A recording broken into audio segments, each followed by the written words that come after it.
This conference will now be recorded.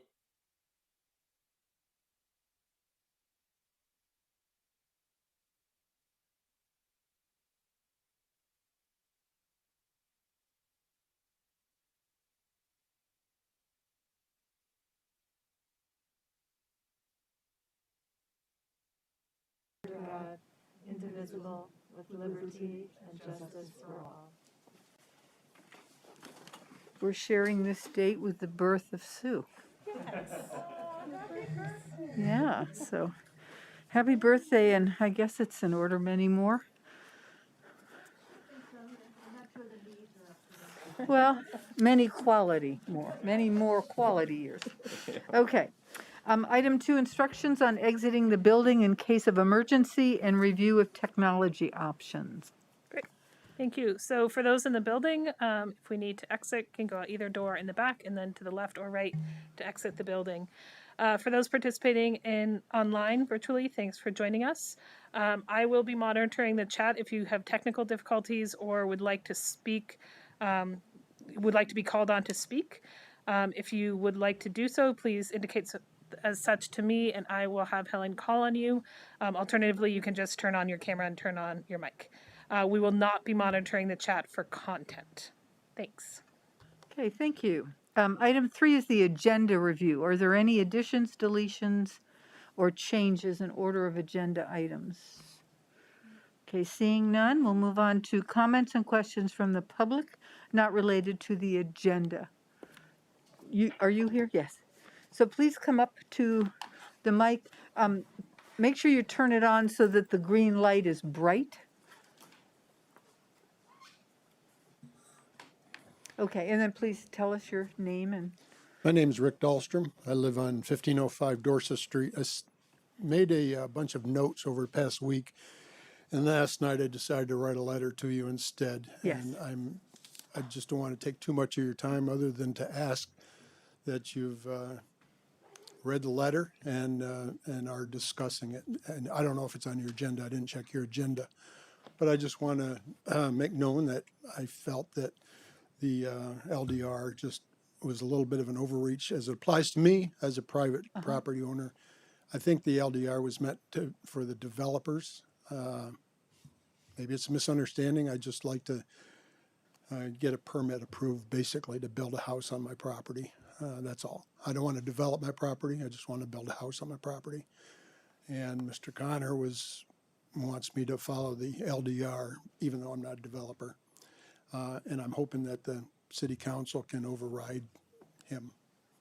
Okay, well, I think the planning commission is working on some retooling of the current ones. I don't know if your situation is. I just talked to him last week, and he wants me to build a little home, or else build it right next to my house. You know, I've got 44 acres, and he wants me to build 100 feet from my house. I mean, that's okay. Yeah, that, I did that read doesn't your make letter. sense. I'm just hoping that the city council is a little more open to common sense, basically. All right. Okay. Well, thank you very much. And I'd just like to ask: is there any time frame that I can expect some sort of decision, rather than just kicking the can?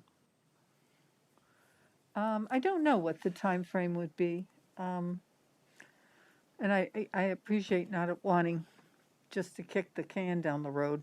That happens with too many items. The reason, I do have contractors that we need to, you probably, just a lawn mowing service. How far out are you doing? Lumber, how far out are you planning? So it's the same thing with builders. How far out are you planning? Yes, I understand that, So, yeah. I can't put them on a retainer or anything until I get a decision. Hopefully I can get a decision maybe tonight would be nice. I mean, everything. Well, we can't make a decision tonight because, number one, most importantly, it's not a warned item. And two, we haven't really had that conversation. Okay. But I'll see what we can do in terms of if there are any additional steps, and I will let you know. Okay. I don't know the process. I'm not involved in the city government, and I don't know how long it would take. If it takes a couple of years, then Well, I'll have to try some other avenue, but I mean, I you just, may, I don't think it'll take a couple of years, but government does work a little more slowly than a private business, for example. Matt? Can I just ask a clarifying Sure, question? yes. So is the situation, Mr. Dahlstrom, that you need to subdivide your land in order to build? Or No. you Well, don't want to subdivide your land I and don't that's want to why you have the problem? subdivide it. I don't want to subdivide it because it's a family house, my son's house. And I don't want to subdivide. And Paul wanted me to subdivide, and I said, I don't want to subdivide. And because then I can subdivide once. I don't want to No, I subdivide it. understand. So is this So- an accessory dwelling?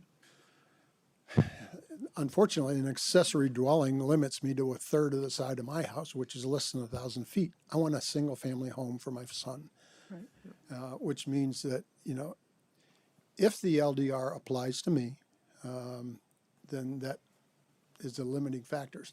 Also, he wants me to build 100 feet from my house, and the septic area is about 200 yards away. So I'd have to, have a huge line to go to the other septic system. There's a lot of other things little things, but in my original letter before the first city council meeting when you voted on the LDR, I outlined that my property has a house on it, which the planning commission the planning commission was unaware of. There's an airport in my front lawn, an approved airport, VT25, Sky Acres on my front lawn. It's been maintained. I've got lawns and fields and a lot of landscaping. I mean, it's a property that unfortunately got pulled into that natural resource protection situation. There wasn't enough, I didn't understand that what was going on enough to get to them early enough for them to realize that they made a mistake. But that's all hindsight. I just want to go forward. I want to build a house for my son and his family. Without subdividing, I just want to build a house. I asked Mr. Connor for a permit, and he said I got to do a site plan and spend thousands of dollars, on an engineer that we don't need. But during the planning commission, that was one of the concerns is that You're not alone with having this challenge. private owners shouldn't have to spend $10,000, $15,000 for an engineer just to build a family home. So anyway, that's where I'm at. Thank you. Yes, Okay, ma'am. thank you. And he did send a letter to all of us, right? I did, yes. Yes, and it really explains it fully. You may not have had a chance to read it. I Matt. didn't reiterate a lot of the stuff that I sent to you the first time when I sent pictures of the property, a copy of the airport from the FAA designated airport. There's an endangered species study that's already taken care of that part. There is no endangered species. The report was done prior to me purchasing the property by the previous owner. He wanted to put in a lot of developments, and I live there. I'm not going to build 150 units I'm not going to put in a mega development like you've approved down on the corner of Spear and Swiss Street. I just want to build another house. That's all.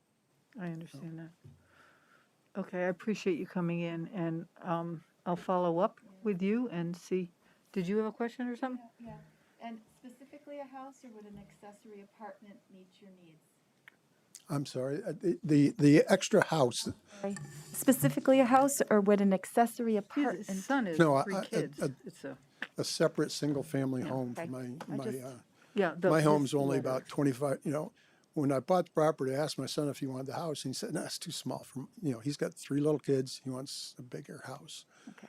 I'm not talking about the mega mansions. He's not going to do that, and I don't want that either.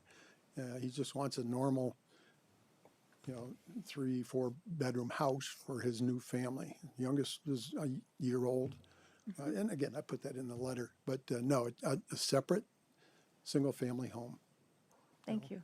normal home. All right. Thank you very All right, much. thanks for listening. Is there anyone in TV land who?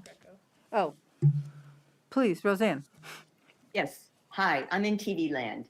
My name is Roseanne Greco. I'm a South Burlington resident. I have a suggestion for the city council and I have a comment. And if you're already doing this, then just thank you very much. But here's my suggestion. I suggest that all of the city councilors and actually all of the planning commissioners, at least once a quarter, drive around South Burlington.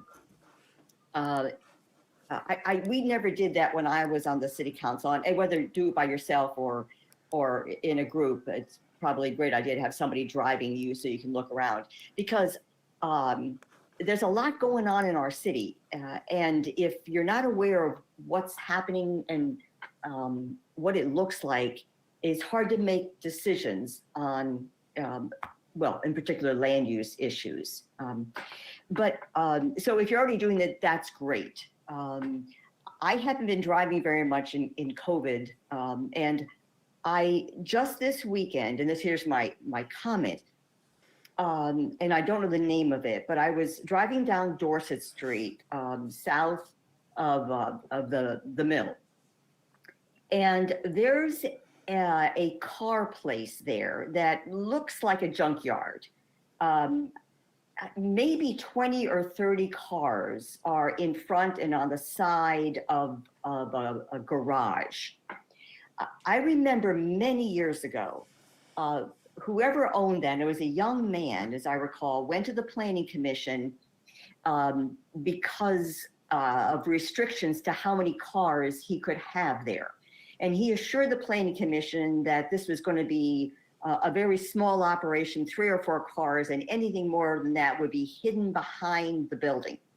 If you have not seen that, you really need to look at that. It looks like there is a junkyard right next to the mill and next to a housing area. So I have no idea if this is zoned for that, or if it's not zoned for that, and the individual is violating current zoning, but it just prompted me to suggest you drive around and look, not just at this area, but the rest of South Burlington, so you sort of see what's happening, and so you can make an informed decision going forward. So that's my suggestion and my comment. And I would hope you would maybe direct or ask the planning commission to check into this car. I think it's a repair place, I think. I'm not Right, sure. and I think it's been there a very long time. It's been there for a long time, but it has dramatically changed from the days from where it had 2 or 3 cars, and where and maybe it's changed hands, I don't know, but I know the individual was claiming you wouldn't see the cars from the road, there'd just be 2 or 3, everything else would be behind the, the maintenance building of the garage, but that's not what's happening now. So anyway, I hope you all take a look at it and maybe check to see if it's within compliance. Would you like me to respond to that? Do you know? Yeah, I have a few facts. okay. Probably Matt knows some too. Do too. Can you hear? Drive around. Can you hear me, Roseanne? Yes, I can hear you. Yeah, Tim. Yeah. So the owner of that garage is at Chittenden, and I've forgotten his first name, and I apologize. Is it Robert? Okay, and he came to the planning commission because he wanted to sell some used cars there many years ago. And in order to do that, he had to get some sort of a change through the planning, and he finally got it. But when he came to the DRB, he was told he had to have a site plan. Then when he brought in the site plan, there was some controversy over whether they had created some impervious surface where they shouldn't have. And there were a lot of conditions that Ray Belair placed on that site plan in order to be allowed to sell used cars. And because of all those conditions, he abandoned the site plan and the application completely, as far as I know. So that's all zoned ag. So they can do whatever they want there because it's zoned agricultural. So, the barn went up without any permits, because it's agricultural. So that's just the way that plot is right now. So I hear what you're saying, but that's a short history about some of the conditions there. Okay. Okay. Thank you. Yeah, I wasn't aware that you could put cars on ag land, but okay. Well, it doesn't look good. All right, thank you. Is there anyone else who wishes to make a comment of an item that's not on our agenda? Okay, seeing none, we'll move on to announcements and the city manager's report. Megan, do you want to start?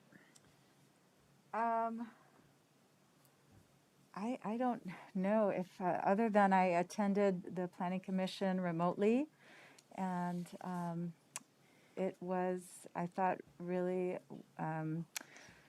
positive to hear that both the task force report provided by Kim Robeson and the director of the Burlington International Airport's presentation or response to the report that night were in sync. And I am just really, really pleased that Mr. Longo, who clearly is showing that he is willing to lead on this, is open to working with the city and the neighborhood and finding a way for there to be a really, comprehensive planning process.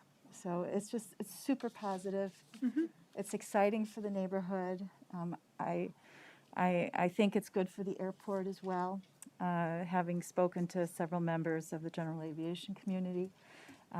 So I came out of that meeting Good. feeling really good. Yes, thank you. Okay. Tim? So I saw some of you at the SBVA meeting last Thursday night at the Doubletree Including Counselor Emery, she was there. there, and it was And Matt, yeah, too. it was very it was a great time, great refreshments, and it was great to see everybody once again in person. That was nice, and hear a really interesting talk by PC Construction.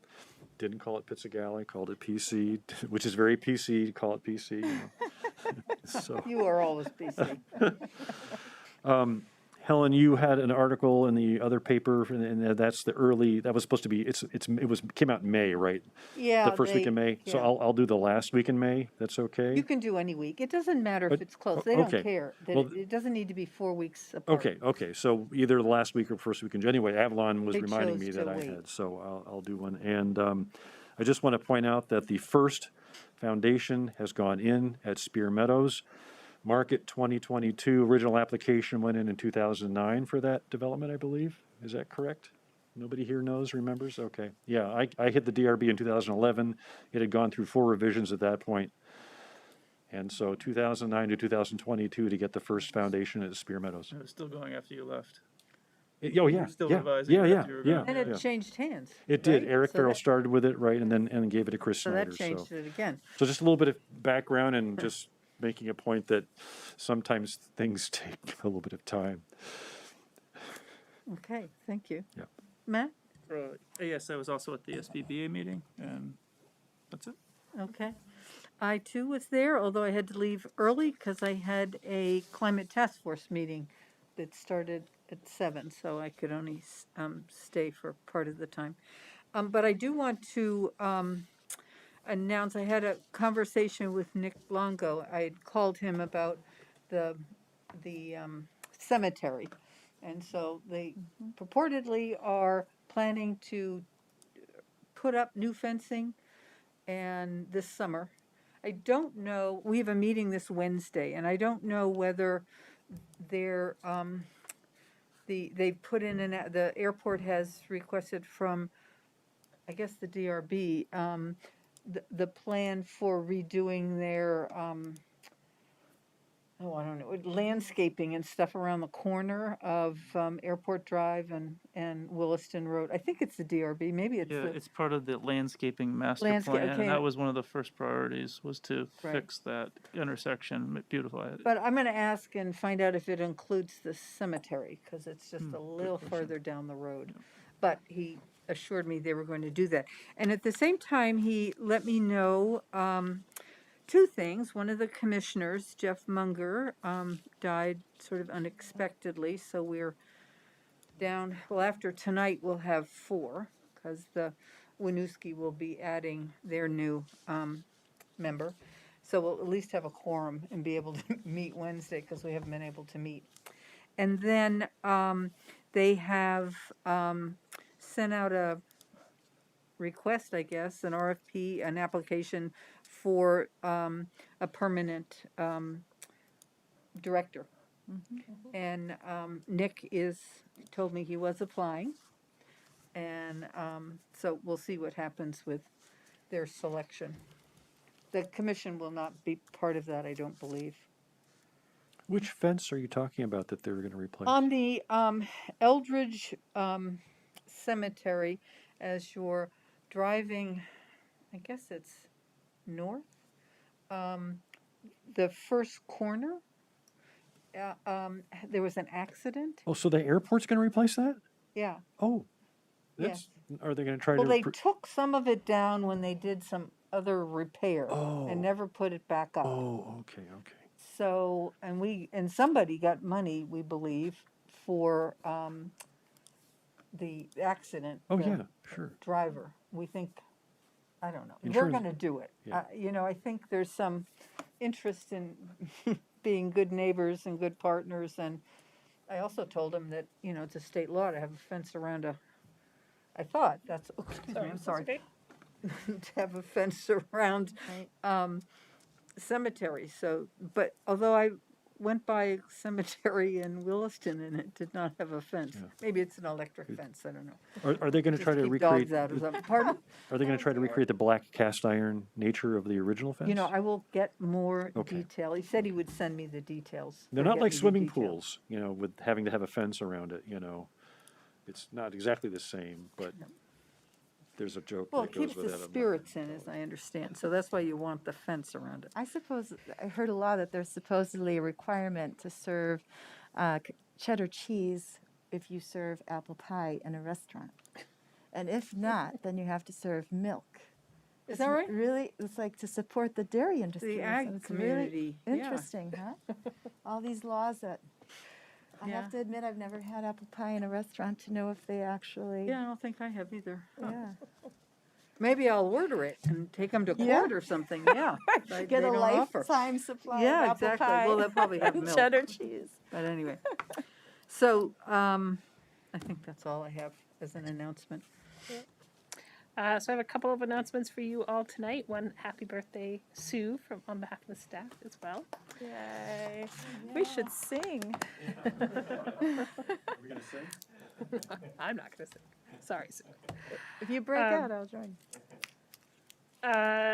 So a couple of other announcements. May 26th, just as a reminder, is the last day to file candidate consent forms to be on the August primary ballot. We have had a very hard time, or I have had a very hard time, scheduling our FY23 policy priorities and strategies retreat. So I am recommending to you all that, or throwing it out there, that right now on the books, we have a July 5th council meeting scheduled, which is, I think, very close to the holiday. So I would suggest we move that to July 11th. And the only items that evening would be setting the tax rate and doing our policies and strategies conversation.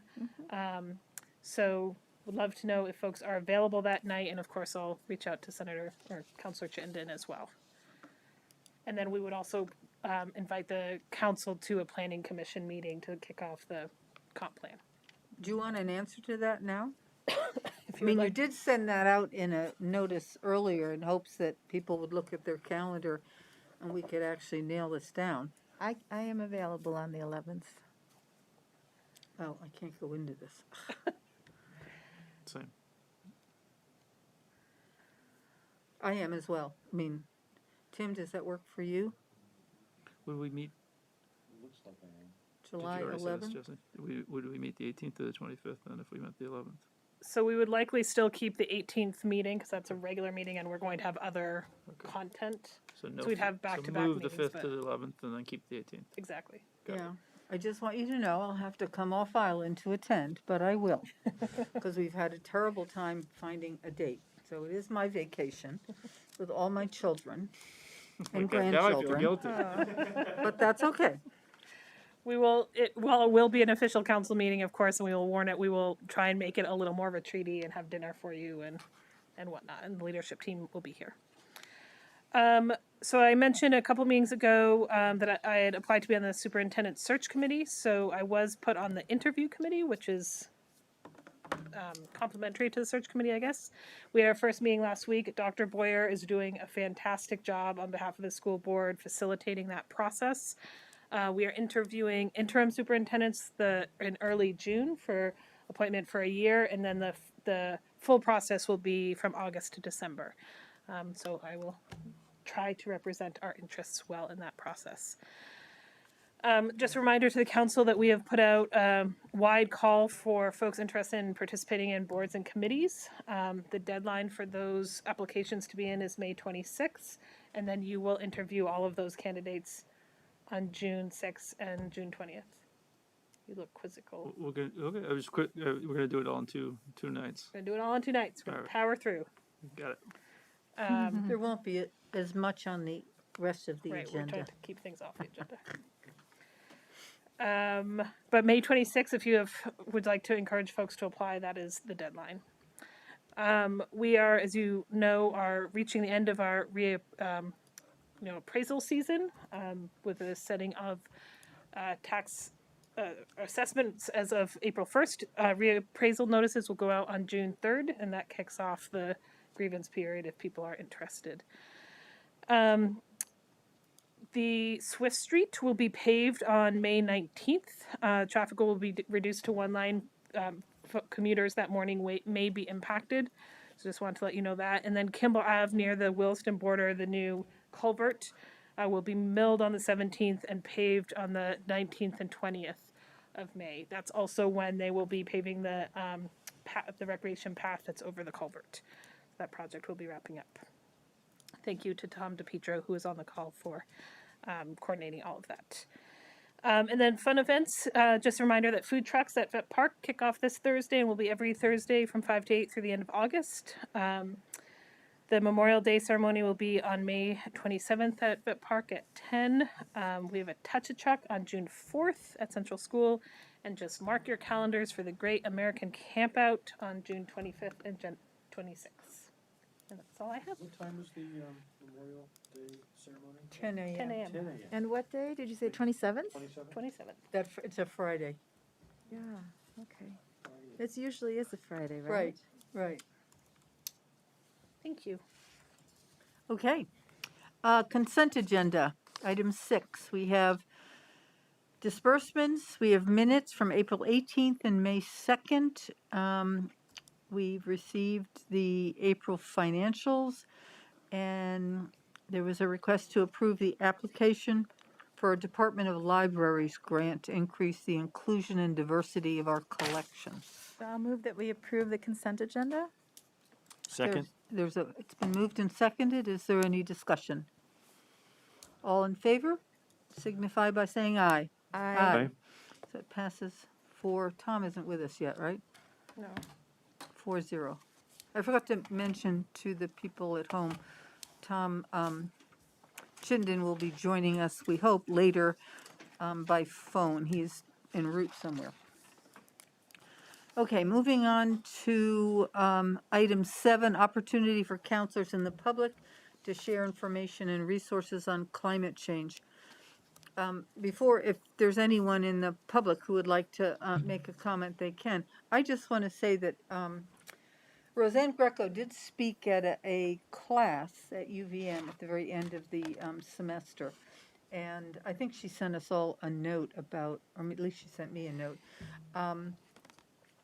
that during that class, they all had to write as an assignment, sort of a personal, editorial or something about climate change.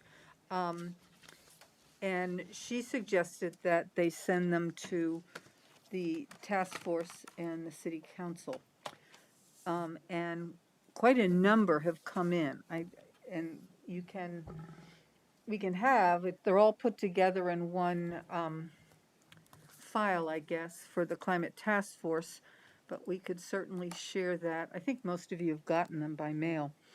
But I think this is a really important, they didn't have to do it, and they opted to let us know, none of whom had ever been to a city council meeting in their lives, and they thought, oh, this is great, you can show up and you can write them, and So I think we'd be well served to acknowledge them, read them, and think about what the generation that is going to inherit sort of the mess we're in, and hopefully will help make the changes that are necessary to really have the carbon reduction that we need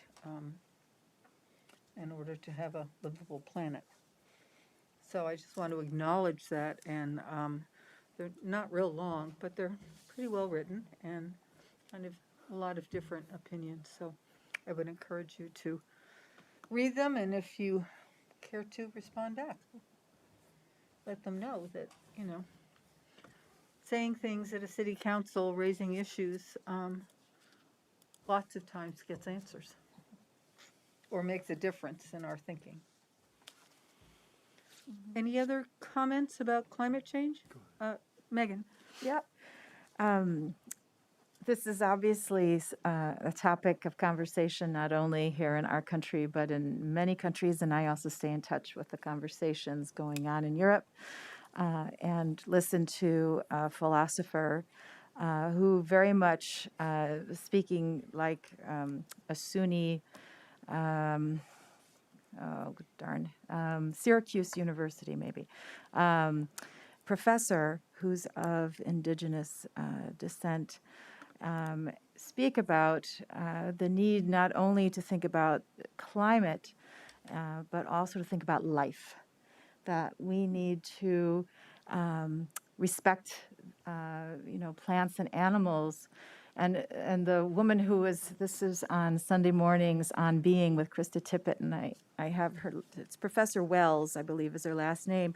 And she was saying that in her native language, that she has to learn because of the policies of the United States that separated children from their families, that they treat animals and plants not as like we do in science. They are not things that we act upon like objects, but they are subjects. So they actually have a personal pronoun, like he or she. And so I thought that was a really fascinating kind of view on how to, view the plants and animals that make up our, our natural world, and that our lives depend on. So her name is Robin Wall Kimmerer, The Intelligence of Plants. And I just, secret, my husband's not online, bought for Father's Day Braiding Sweetgrass and Gathering Moss, A Natural and Cultural History of Mosses, 2 books that she's authored and that have been New York Times bestsellers. So just wanted to share that. Yep. Any other counselors? Tim, and then if Matt doesn't have a comment, Roseanne Greco. Okay. Well, the warmer weather is upon us, and I have resumed my e-bike or partial e-bike commuting to work, which is working out well. And the warm weather also, if you own a pluggable or a fully electric vehicle, you'll find out that the warm weather is extending the mileage that you get out of it just because of the battery chemistry. It's more efficient, so you can drive further on a charge, which is nice. I did not know that. I did purchase an electric lawnmower last week, 2 weekends ago. If you didn't know and you buy an electric lawnmower from, a local vendor, I don't know if it has to be a specific one, you can get a $50 rebate from GMP. If you're a Burlington Electric resident, I think it's $100. That's for a push, right? If you buy a zero-turn one, it's even more, but those are like $4,000 or $5,000. This one was $400. And I was able to mow my entire lawn on one charge. I'm not the first in my neighborhood. There's several people that already have gotten them, and it works really well. And so I just want to push that out there. They have both push and self-propelled. There's like three models of either the Cobalt or the Ego down at Lowe's. I'm sure Home Depot has some as well. And as I've talked to people at work, I'm getting them interested in it because it's just a lot quieter, and you don't have to wear hearing protection. You're not combusting gasoline to mow your lawn. So it really is the way to go. And I think that the technology's improved enough with the lithium ion capacity that you can do that. The battery does weigh about 6 pounds, which is pretty cool. And your neighbors appreciate it. They do. But it's funny because I went out and mowed my lawn, and then I went back in the house and sitting on the deck, and I went 1, 2, 3, and then the cacophony and the symphony of all the gasoline lawnmowers started up about 40 minutes later, which was like, there they go, you know. But you're going to see people making that switch little by little as they see other people, and I was going to wait till my lawnmower died, but it's a Craftsman, I can't make it die, so I decided just to go ahead and my wife just kept pushing me to go do it. I also inquired about adding some more solar capacity to my property. I've got some on the roof now. I'd like to add some to the ground. I have somebody that's going to give me a quote. But one thing they clued me into, which I didn't know, my water heater is about 10 years old. And if you replace your water heater with a heat pump water heater, We're going to do that too, Tim. you get a dual benefit that heat pump water heater acts as a dehumidifier. So if it's in your basement and you like a little dehumidifier action, you can get that from there as well. I did not know that. You should do that. Also wanted to announce that if you're watching the news, Maine approved a 700-acre solar project. It's one of the largest in New England. It'll be able to power 30,000 homes, and it's an investment of about $200 million. And I think that a lot of these projects are kind of riding on the cusp, but they're waiting for the Biden administration to determine what they're going to do with the tariffs on solar, because the 2 companies left in the U.S. that make solar panels really need those tariffs to compete with the Asian manufacturers, and they're trying to not be victims of dumping from other Asian countries other than China, where they're being channeled through. So that'll be interesting to see how that affects the cost. The federal tax credit this year. Availability. The- And the availability. Right. I mean, Well, that's another whole problem with supply chain and lockdowns in China, right? But Just beware, because it takes more fossil fuels to develop the solar panels in China than the solar panels actually conserve. I've So- heard that quote before, and China has a lot of coal-powered, electricity, and I'm sure we could argue back and forth about that forever. But the point is that if you want to make the conversion, you're going to have to make a sacrifice somewhere. And so the whole point of that was to get an estimate and find out, because it'd be nice to eventually be able to not have to use. So if I convert my water heater to electricity, no more natural gas for the water heater, right? And believe it or not, Vermont Gas is promoting conversions to electricity because both companies are owned by the same parent company in Montreal, right? And so they both benefit, and they have money to help either through rebates or education for these conversions and stuff. So also, if you didn't know, I hate to go on. There's an excellent documentary on Netflix right now about 3 Mile Island, which I remember when it happened. I was in college, but it has a lot of really great footage and review, and I had forgotten so many things. And it's one of those really interesting, problems, the dilemmas that we have, where if you don't want to create carbon dioxide, nuclear is a really nice option. But when you look at the history, you go, Fukushima, 3 Mile Island, Chernobyl, and you want to ask the questions about new technologies and can they be cheaper and safer than what we've done in the past, right? And but I just want to recommend that documentary because it's really interesting. So that's all I have. France does quite well with nuclear and no accidents. Who does? France. And it's because they don't have other natural sources of energy except for water, hydro. So they have to import their oil and their gas. Right. And so it's, they have the wind turbines, and they also have hydro turbines with the tides. But it's really a success story. They were forced to by kind of the accidents of geography, but Right. yeah. But Germany went the opposite direction and Yes. closed them down. We're fortunate in Vermont because our Green Mountain Power sources they're very low carbon, right? Because it's Hydro-Quebec, right, which is hydro, and then it's Seabrook Nuclear Energy, so that's almost like 55% of all the power comes from those 2 sources for all the contracts. Okay. Roseanne Greco wanted to make a comment. Yeah, I'll try to make it quick, but just to piggyback on what Tim was saying, by the way, we've had battery-powered lawnmowers for 15 years, and that's all we use to cut our grass. And our batteries are only about a pound, so I don't know what kind of monster you got, Tim. But and we also turned our rented gas water heater to Vermont Gas back in 2013 and got a heat pump hot water heater. And it absolutely correct. It is a cooling dehumidifier as well as heat pump. We have solar panels, so we produce enough energy to accommodate all of our electricity needs. In fact, we're at net zero. But anyway, but I wanted to just give you a little bit more about what Helen had mentioned about the UVM students. I was invited to speak at their class. It was a class on climate change. And one of the things I was trying to say is because I've been hearing from many people how young people are depressed, despondent, feeling hopeless about their futures because of climate change. And one of the things that the science tells us, or psychologists tell us, is the best way to get out of a depression and that kind of feeling of hopelessness is to do something.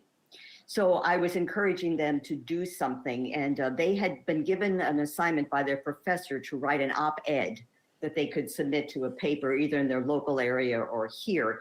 And he allowed them, if they wanted to, in addition to that or in lieu of that, to write something to send to South Burlington. I told them what South Burlington was doing, the Climate Action Task Force, to show them that actions are being taken. And if you want to weigh in on it, this is your opportunity to do something. None of them, well, maybe that's maybe not correct, but most of them had no idea what city government was about, what's a city council, who's a planning commission or a task force. So as you read their things, sometimes that comes through. But the professor did tell me it was so unusual that so many of them actually did it. By last count, there were 24 of them that sent in, and they were sending them to the task force, the Climate Action Task Force, and copied, I think, Helen. So you may or may not have received them, but it would be wonderful if you would be able to respond back just briefly to encourage them and to foster their involvement in the democratic process and city government, and as well as climate change. So that's a little bit of a background, but they were not tasked to do this. It was their option if they wanted to. So anyway, I hope you do take it seriously. And I've heard many of you say you want to hear what the young people have to say. Well, now you did. So anyway, I hope what they say matters and that you take action on it and tell them that too. So thank you. Thank you, and I appreciate you speaking to their class. Yeah, Megan. I wanted to piggyback on what Roseanne said. Just met with my dean. I am a professor at UVM this morning, and he and I were talking about how gardening is really important, and community gardens, both for community but also for food security and you know, just keeping the earth a sustainable source of food production for people. And so he was really encouraging me, and I think I spoke about you, Roseanne, so your ears were ringing this morning, to reach out to the College of Agricultural and Life Sciences, as well as the programs in Rubenstein, and maybe even Professor Bierman, whose class you spoke in, to have students actually help. If we were to, for instance, look at developing community gardens just adjacent to the airport in the Chamberlain neighborhood, that those students could join residents there, as well as perhaps, we have Carol McQuillan of Common Roots who's working on this, along with Alicia Laramie, who's with the Association of Africans Living in Vermont, who I invited, and she couldn't come, but last summer she gave us a very nice response to a questionnaire I had sent out for the Land Use and Equity Forum. And so anyway, there is definite support, and including administrative support, not just the students and the faculty, for UVM, that to be a resource for us. Great. So just wanted to share that. Cool. All right. Any other comments? Good. thank you. Let's move on to 8. Receive an update from the Chittenden County Regional Planning Commission on recent efforts related to South Burlington and specifically the I-89 250 study. Charlie, welcome. And I think Chris Shaw might be, yes, he's on our screen. He's right next to you. There he Yes. is. Now he's below us. Yes, Chris. Yeah, and also joining me tonight are Eleni Churchill and Jason Charest from our staff, and David Saladino from the consultant team at VHB, who I think VHB is also a South Burlington resident. So I've got a presentation, if it's okay, if I Sure. share my screen with you. Apologies for not being with you in person, but I'm just getting over a little bout with COVID. So I'm Oh, sorry to dear. hear that. I yeah. hope it was mild. Yeah, a few days, right? Hold And on, do I have, got or it. There you can go, I get Charlie. that permission to share? Yeah, there we go. Thank you. And is that coming up on the screen for Yes, you? it is. Thank you. All right, great. And sorry, just adjusting my screen to try to see you a little bit better. This is, thank you for giving us time again. I know we took a lot of time on your agendas last spring, and we really appreciated it. I'm really reviewing a presentation that we're reviewing with the advisory committee, is having what we think may be their last meeting on Wednesday. And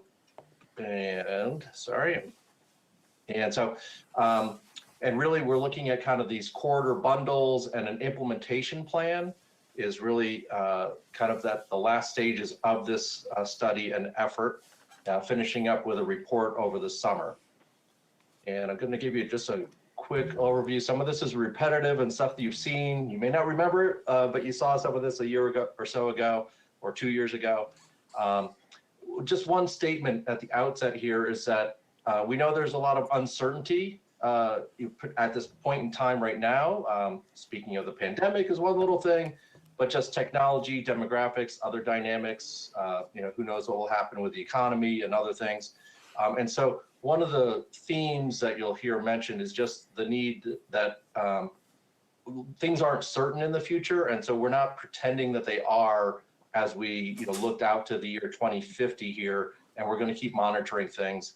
And you see the vision statement there about safe, resilient, reliable, efficient. And the resilience really speaks to some of the climate conversation you guys were just having. Goals, you've seen those before: safety, livability, mobility, environmental stewardship, the economy, and preserving the transportation system. And then just to give you a sense of where we are in the process, as I mentioned, we're kind of nearing the end.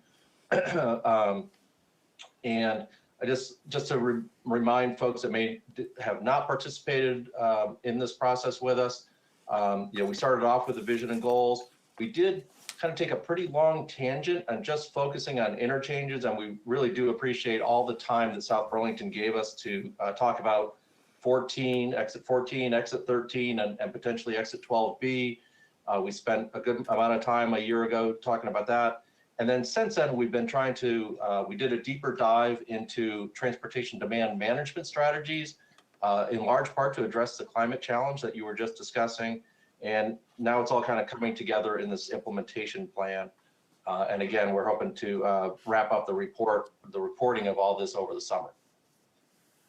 And so just to kind of remind you, we looked at the whole corridor. We looked at this funnel of interchanges. We started off with 8 interchanges, and the 89 corridor does encompass the entire corridor in Chittenden County, not just those interchanges that I mentioned. And then we were also, a very large focus on multimodal, transit, bike ped, HOV lanes, all those kinds of other ideas. And what we have boiled that down to is 5 bundles, and I'll review these in more detail. And then, okay, what are we going to do? We've done this study. We've come up with some ideas about what should happen. We're now clicking that into an implementation plan. So the first bundle was just kind of what we called the base bundle. And apologies for the acronyms on here, but the TIP is a Transportation Improvement Program, which models and mirrors the state's capital program. And the MTP is our Metropolitan Transportation Plan, which is part of our long-range regional plan. And we already had some things that were pushing smart growth and addressing climate change in terms of having 90% of household growth in our centers where we have existing sewer, water, transit, bike ped investments, transit investments, TDM, and also that we needed to also electrify the fleet. And this was work that we did back in 2018 in combination with doing an energy plan about how to meet the state's energy goals by 2050, which was, I think at the time was a big focus about being 90% renewable by 2050. And so bundle 2, I think even with that base, though, we realized we were not going to meet all of our challenges. And so we took a dive into what we ended up calling bundle 2, into a more aggressive program of transportation demand management measures, if you will. And we brought on, added to the consultant team, really digging into how to get to that behavior change, right? Transportation demand management, getting to other modes besides driving is really about behavior change. The consultant team borrowed this publicly available model that's out there. It was really developed more on the West Coast. It's more of an econometric model. So it's, what influences behavior is often pricing. And so we looked at, as you can see in the small print here, 431 scenarios that were modeled. And what we ended up selecting was the ones that had the lowest vehicle miles of travel, so the lowest amount of driving and the commensurate greenhouse gases that go with that driving. And so I think, so that's, I'll come in and give you a little bit more detail about that TDM in a bit, but that was bundle 2. Bundle 3 is doing the TDM that's in bundle 2 plus exit 14. And hopefully this looks a little familiar to you.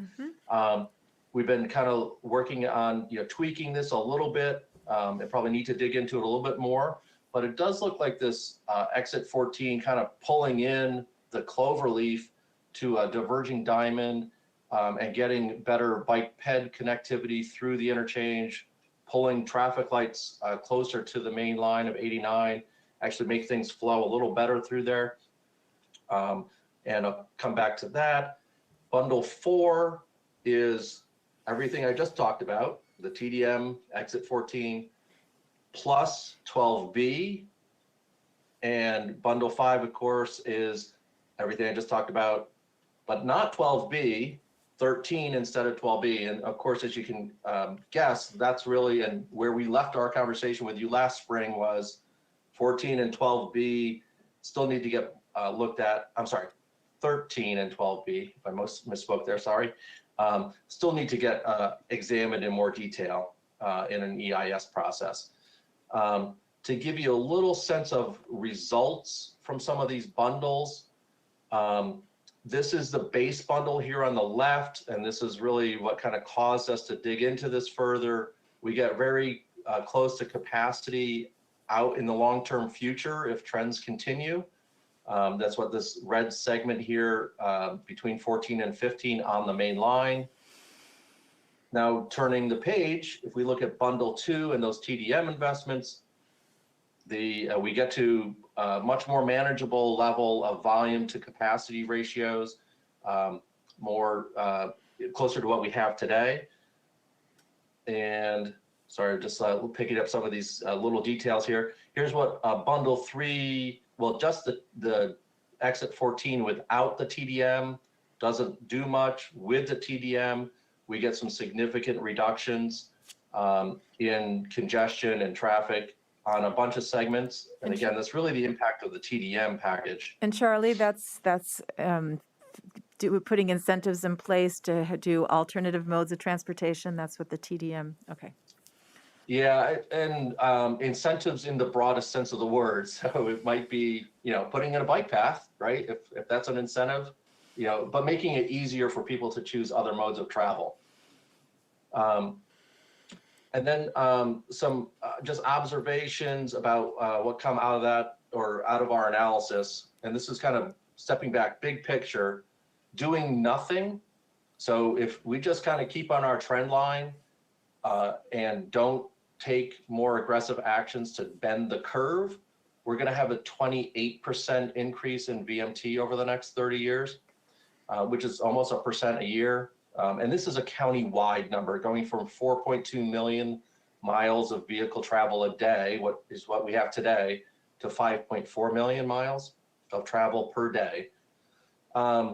What we had in our long-range plan reduced VMT by 4%, which we thought, okay, that's an improvement anyway.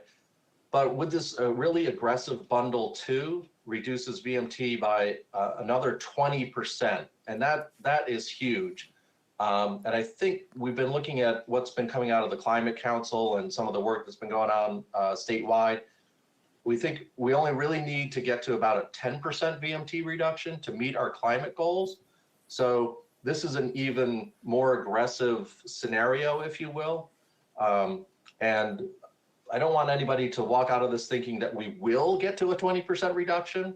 I think this is really posing a challenge to us as a community broadly. And I mean community as in the state, the county, all of the towns, all of the residents, to see if we can get to that kind of reduction. Bundle 3, when we start to add in the exit 14, we still keep that 20% reduction. And I think that was all I wanted to make points on that slide. And then if we did look further out, if we get to a point of looking at 12B and 13, if you remember, they did have some benefits to parts of the network, right? One of the reasons to still kind of keep them on the table is that they did have a benefit to exit 14 traffic volumes, 18% reduction from 12B and a 27% reduction at exit 14 if exit 13 were enhanced, which really helps make it much friendlier for bicyclists and pedestrians going through exit 14. And then you remember 12B and 13 have different trade-offs on Williston Road and Dorset Street compared to forecasted conditions, and which was part of why there were trade-offs that there wasn't really a clear sense. Although, and I apologize, I hope you don't take that the wrong way. The City Council did vote 3-2 in support of exit 13, which is factored in, but we really cannot resolve that issue at this study stage. It really needs to go into an EIS, which brings me to the implementation plan.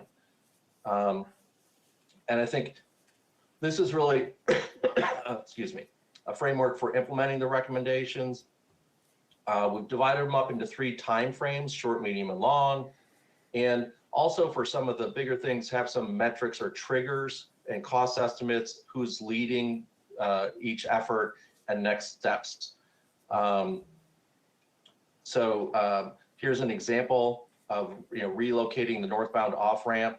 So this is the off-ramp that comes in from your right at this picture here on the right. You're looking on Williston Road to the east, right? The CVS is right to your right here. One of the recommendations is to pull this ramp further away from Dorset Street so that those tightly spaced lights can be get some more space between them and function better as a system. So that's one thing that's in there as a medium-term project. And I'll kind of go through all of these in more detail. The first action we have in the short term is convening a corridor monitoring committee. And this is really to follow up on that theme I mentioned about things are going to keep changing in our future. So let's periodically, probably at least once a year, look at what we're seeing and decide if we need to make some adjustments in what the game plan is. The second big piece, and this is a big lift that needs to happen in the next 18, 24 months, is really digging into the TDM work. We had some really aggressive TDM measures as part of that 20% reduction idea. or objective. And one is increasing teleworking by 50% compared to what it was pre-pandemic, doubling trips by bicycle, tripling transit service, doubling participation in other TDM programs, and then some more financial-based things, increasing cost of parking in our centers, and mileage-based user fee, which is kind of a little bit of a pickup on, well, what needs to happen as we kind of wean off the gas tax as our fleet converts from gasoline-based cars to electric-fueled cars. We're going to need to switch to a mileage-based fee over that time. And so that's kind of the package of TDM. But what we don't have is exactly how do we do that? How do we double, and how far can we get towards doubling trips by bicycle, for one, is a really good example, which we need to dig into that some more. And I'm sure we will come back to not just South Burlington, but every one of our municipalities, because that's a high bar to get to. Charlie? As is tripling transit. Sorry, was there a question there? Yeah. Yes, Megan has one. Yeah, and I had raised this not at last week's meeting, but the prior meeting, and I also received an email that I forwarded on to the Climate Action Task Force from a member of our Bike and Ped Committee, talking about income sensitivity with regard to the user fees. The member of the Bike and Ped Committee, Maddie Larkspur, she also suggested various, it could be if you get a traffic ticket, that there could be some kind of income sensitivity, or it could be based on the weight of your vehicle. I mean, she had a lot of different ideas about ways to just make it more equitable, but also with regard to the wear and tear, right? The heavier the vehicle, the more wear and tear on the roads. So anyway, I just wanted to know if you were including this kind of thinking in your planning. I think that's, ideas like that is, I think you're trying to get towards how do you actually make this work and work in an equitable way that, doesn't punish people that, don't make as much money. And, right. I mean, there's a lot to go into, and you're just picking on one example, but I think the same could be said for a number of these. And so, that is the kind of thing that just needs to get dug into more. And, we're hoping that this work is helpful to our municipalities, but also to the state legislature as they're, wrestling every year with how to address climate change. That was your response last time too. It's a state issue. Yeah. Okay. Well, yeah. User fee. Yep, absolutely. Yeah. The third piece in the short term is to follow up on the concept that we developed and that you looked at last year at Exit 14, and really dig into that with a supplemental scoping study to get to a preferred alternative, and then see to what level it needs to go through the NEPA process. And for those unfamiliar listening at home, NEPA is a National Environmental Protection Act, where you do environmental impact studies or environmental assessments, or sometimes it could be a categorical exclusion. So there's kind of 3 tracks that can happen under NEPA. We need to kind of dig into Exit 14 and get that on track. But so far, that seems like that is getting some pretty good support across the board, and would make a big difference in just the livability of Exit 14. And so we'd like to dig into that further and move that along. The next 2 projects are things that were kind of underway already before we started this. Exit 16, of course, I think is going to start construction pretty soon. Exit 12, they started clearing. If you've driven down the interstate, you saw the clearing right south of Exit 12. That's for the park and ride lot that's going in there. Oh, is that what So that those is? are started. I'm sorry. Another forest gone. Yeah. Yeah, there's a park and ride lot there. Yep, or will be coming anyway. And then also keeping track of what's going on with the electric vehicle market penetration. Excuse me. We know that we have to get to a high percentage of EVs to reduce greenhouse gases from transportation, and then also traffic count loops. So those are just sensors on the ramps to track what's happening at the individual ramps, particularly at Exit 14, but other ramps as well. And then medium term, we're just going to keep monitoring the implementation of the TDM work. I'm sure those programs are going to have to adjust as we go. So we'll be doing that really every year. It's just here as a medium term, is just a reminder that we didn't forget about the TDM work. But some of in the medium term, this is 6 to 15 years we're envisioning, maybe making some more changes at exit 14. Maybe exit 14 is getting completely redone in this time frame. Hard to tell at this point. Additional park and ride and transit intercept facilities along 89. We are working on the regional park and ride study right now. Exit 12 improvements. There were some planned as part of the CERC alternatives process a few years ago. We'll take a look at that. And then just more changeable message boards information. And then this is really the big one at the bottom here, is if there are certain triggers met, that we would start a NEPA process to look at 12B or 13. And of course, always do nothing is a possibility. And it may not be the exact versions of 12B and 13 that you saw through this process. That would be run by VTrans and have much more engagement from Federal Highway. But to kind of look, and again, that's if certain triggers are met.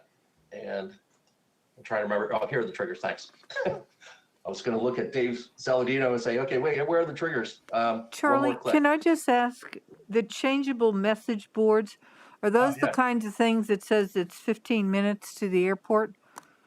Or, you Yeah, you or see in it other may say- cities or Yeah, Kind or of. it may say there was an accident. or an accident? between exit Okay, 14 all right, and that's that. 15. I just wasn't quite certain what that meant.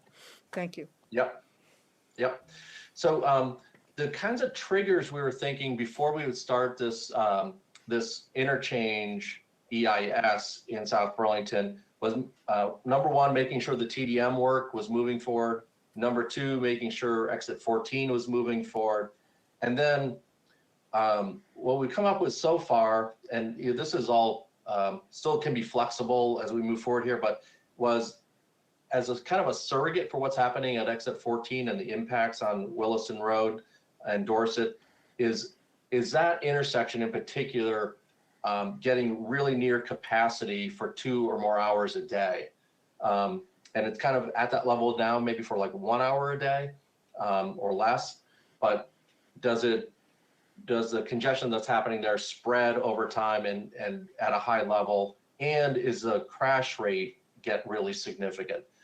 So those were the 4 triggers we were looking at before starting that EIS, and you can think about that. Well, and again, can adapt some as we go through over time, but happy to have more conversation about this.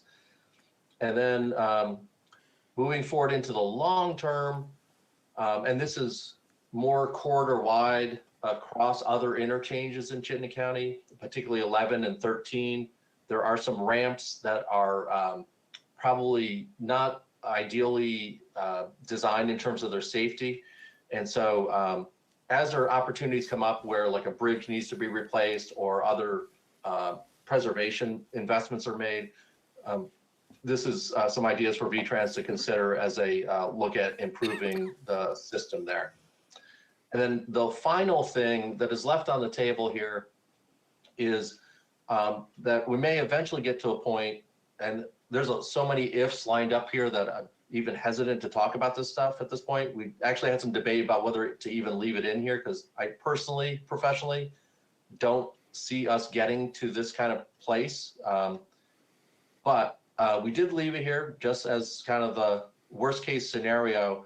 If traffic volumes, we don't succeed with our transportation demand management, and we have a very poor electric autonomous vehicle future that has even more driving in the future than we do today, that we might look at studying what should we do with the main line of I-89. And you can see some triggers here. We're talking about 70,000 vehicles. I think we're at about 54,000 now. So that's a pretty significant increase. Again, we're thinking, 15 to 30 years out. peak hour congestion, again, spreads for more than 2 hours during the peak. Again, the crash ratio goes up over 1, and the travel time reliability, which is a federal performance measure that's required, it gets to be less than 90%, which I don't think we're too close to that right now. I think we're over 95% reliable. So anyway, this is kind of the thinking now, is kind of monitoring and moving forward on things. We're asking the advisory committee to move forward with these investments, with this corridor implementation plan, and the monitoring committee. And this is just a little bit more discussion about, kind of the importance of monitoring things, because things are going to keep evolving. And the kinds of things that the committee will be reviewing is how are those TDM measures progressing, what's happening with volumes, crashes, reliability, mode shifts, are we getting more people to bike and walk, et cetera, or use transit?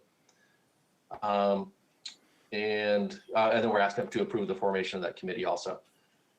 So sorry, I threw a lot at you very quickly with a lot of words and a lot of phrases that probably you weren't comfortable. But that's where we're at, and we're hoping to wrap this up this summer. Thoughts, feedback, anything you want me to go back to? Matt? Charlie, a little Matt Coda here, crystal ball gazing, but will we have a built diverging diamond interchange on exit 16 before we have to make a decision collectively on whether to implement a diamond interchange on 14? Oh, that's good. Thanks, Matt. I think that's Eleni may know this. Is that a 2 or 3 year construction cycle for exit 14? I believe it's a 3-year. Sorry, I believe it's a 3-year construction, but I think we are starting construction next year. So the answer is absolutely yes.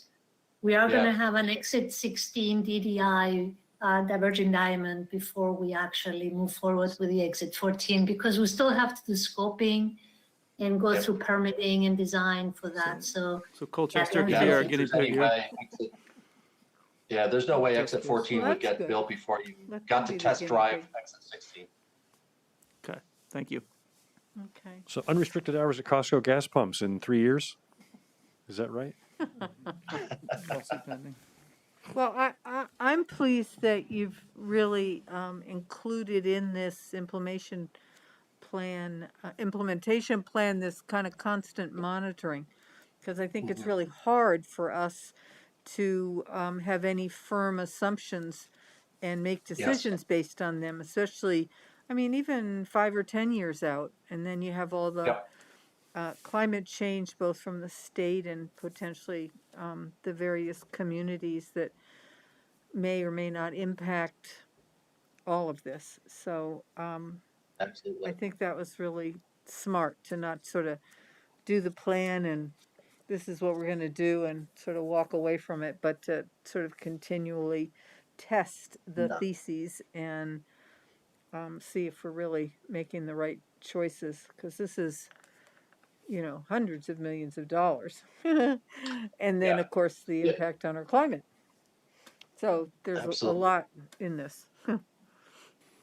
I see 2 requested motions. Are those from Charlie? Those motions aren't for us, though, are they? No, those are for the advisory committee. I'm sorry. That's Darn what it. they're gonna. You're certainly free to whatever action, but I don't think we advertise this as an action item. Oh, thank you. No. I didn't see the price of gas anywhere in this study. Is that a variable in there somewhere? And Tim, that certainly affects people's behavior. And I think it's one of those variables that, right, has been more of an issue the last few months than it was 2 years ago, right? Right. And so that's definitely an impact. And it's just something, it's not an outcome we measure necessarily, but it's certainly kind of an input that affects a lot of different outcomes. I'm expecting to see transit usage go up as it did the last time we saw gas prices rise. So that's the kind of thing that can have an effect. And frankly, when we were doing that strategic modeling exercise, it was very consistent with, the more that you increase the cost of driving, the more that changed people's behavior to pick other modes or make other choices. So that is a factor. It's not something, that we're directly trying to control because we can't. But Okay. Any other questions or comments? This is great. Thank you. This was Good really work. helpful. Thank you. well, and really thank you for all the time you guys gave us last spring, because I know it was a lot of time with us last spring, but it was really helpful to get to some decent points and also to know where we don't really have closure also, right? It was helpful too. So thank you for all that. And just real quickly, for the members of the public who would like to send in some comments, what's the deadline for that? And where can they send them? There's a comment section on our website. This www.envision89.com is probably the easiest place online to send them, or they can email me or Eleni or David Saladino. So happy to get comments. And in terms of a deadline, I think any comments we get over the next month or so, we can try to incorporate in the final document. So anything is helpful. Appreciate it. Great. Thank Well, you. thank you. This is monumental work. So. That was the agony and the ecstasy. Yes, thank you. Well, and I hope you continue feeling better. Yeah, thanks. Yeah, definitely getting there. Much better today than I was a few days ago. Great. Thank you. Well, you look I'm going to good, stick so around anyway. for Chris's session, but thank you. Okay, thank you very much. Is Chris on? Chris, I don't know if Chris you is want to on. make any comments? Or- I don't have any. I meant don't about have this. anything specific about the Envision 89 project. It's been quite an undertaking. I think we have enough else on our plate to worry about, and I haven't really delved as deeply into it as I could, perhaps. But it's a very comprehensive look, and Charlie did a great job on it. So. Okay, thank you. Okay. So we move on to item 9, which is approving appointments to the Chittenden County Regional Planning Commission's Board of Directors, to the Transportation Advisory Committee, and the Clean Water Advisory Committee. So can I do a teeny bit of table setting here? Yes, you may. So just as you all likely know, the way CCRPC does their 2-year appointments is half the communities on 1 year, half the other. So this is our South Burlington year. You can see on the agenda how we are recommending appointments. So traditionally, my understanding is here in South Burlington on the Board of Directors, it's always been community members or councilors. And then on the Transportation Advisory Committee and the Clean Water Advisory Committee, we've had our professional staff serve in those roles, which many communities do. So you'll see who we're recommending, Tom DePietro for TAC with a alternate of Adam Cate, and Clean Water is Dave Wheeler, and the alternate of Christine Gringas. Chris Shaw and Megan Emery are our current representatives on the board and alternates. They have both expressed an interest in being reappointed. Chris, I think, actually is about to be in a leadership position if reappointed. So that this is our set of recommendations, but of course it's up to the council to appoint whoever you would like. I move that we appoint the slate that you just recommended. Second. Okay, any further discussion? When did we first appoint Chris? I just want to recognize how long he served. Chris, how long have you been on the commission? Do you know? I was actually just asked that by CCRPC, and I don't have that off the top of my head. It's either 2014 or 2016, and I want to say it was probably 2014. So Wonderful. it would be 8 years. 8 years. But, Good. yeah, Well- and I could be mistaken. It could be 2016, but it's a slow-moving gear process, and as you can see from Charlie's presentation, the acronyms are mind-boggling. Almost like almost as much as the 387 land development regulations that we have here in South Burlington. Only there are about 50 threads there. Okay.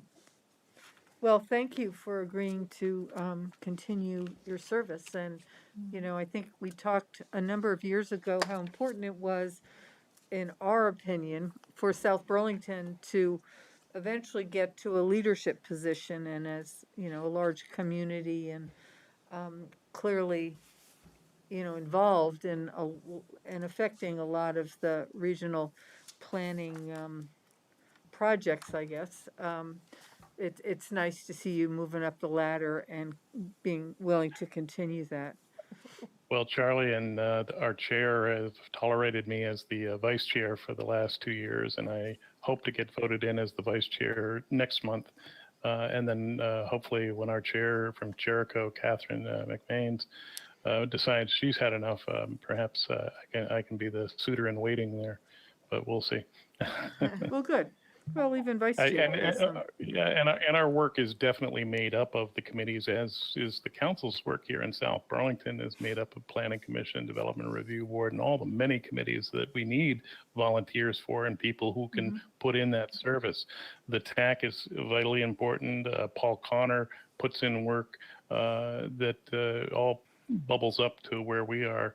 And I think all the recommendations, as you can see, Charlie recommending to his committee on the I-89 study, all that work is done well before it gets before us. Okay, well, great. Well, thank you, because I know it's a lot of time. But you're retiring, so that's what you have, right? Yeah, I'm told I must retire. My spouse All right. got planned. Okay, we have Thank a motion and seconded. So if you're ready for the vote, all in favor of approving this slate, signify by saying aye. Aye. None opposed, so it carries 4-0. Okay, thank you. Okay, item 10 is a discussion on Veterans Park with Holly Rees. Is she on the line? She is. Yeah.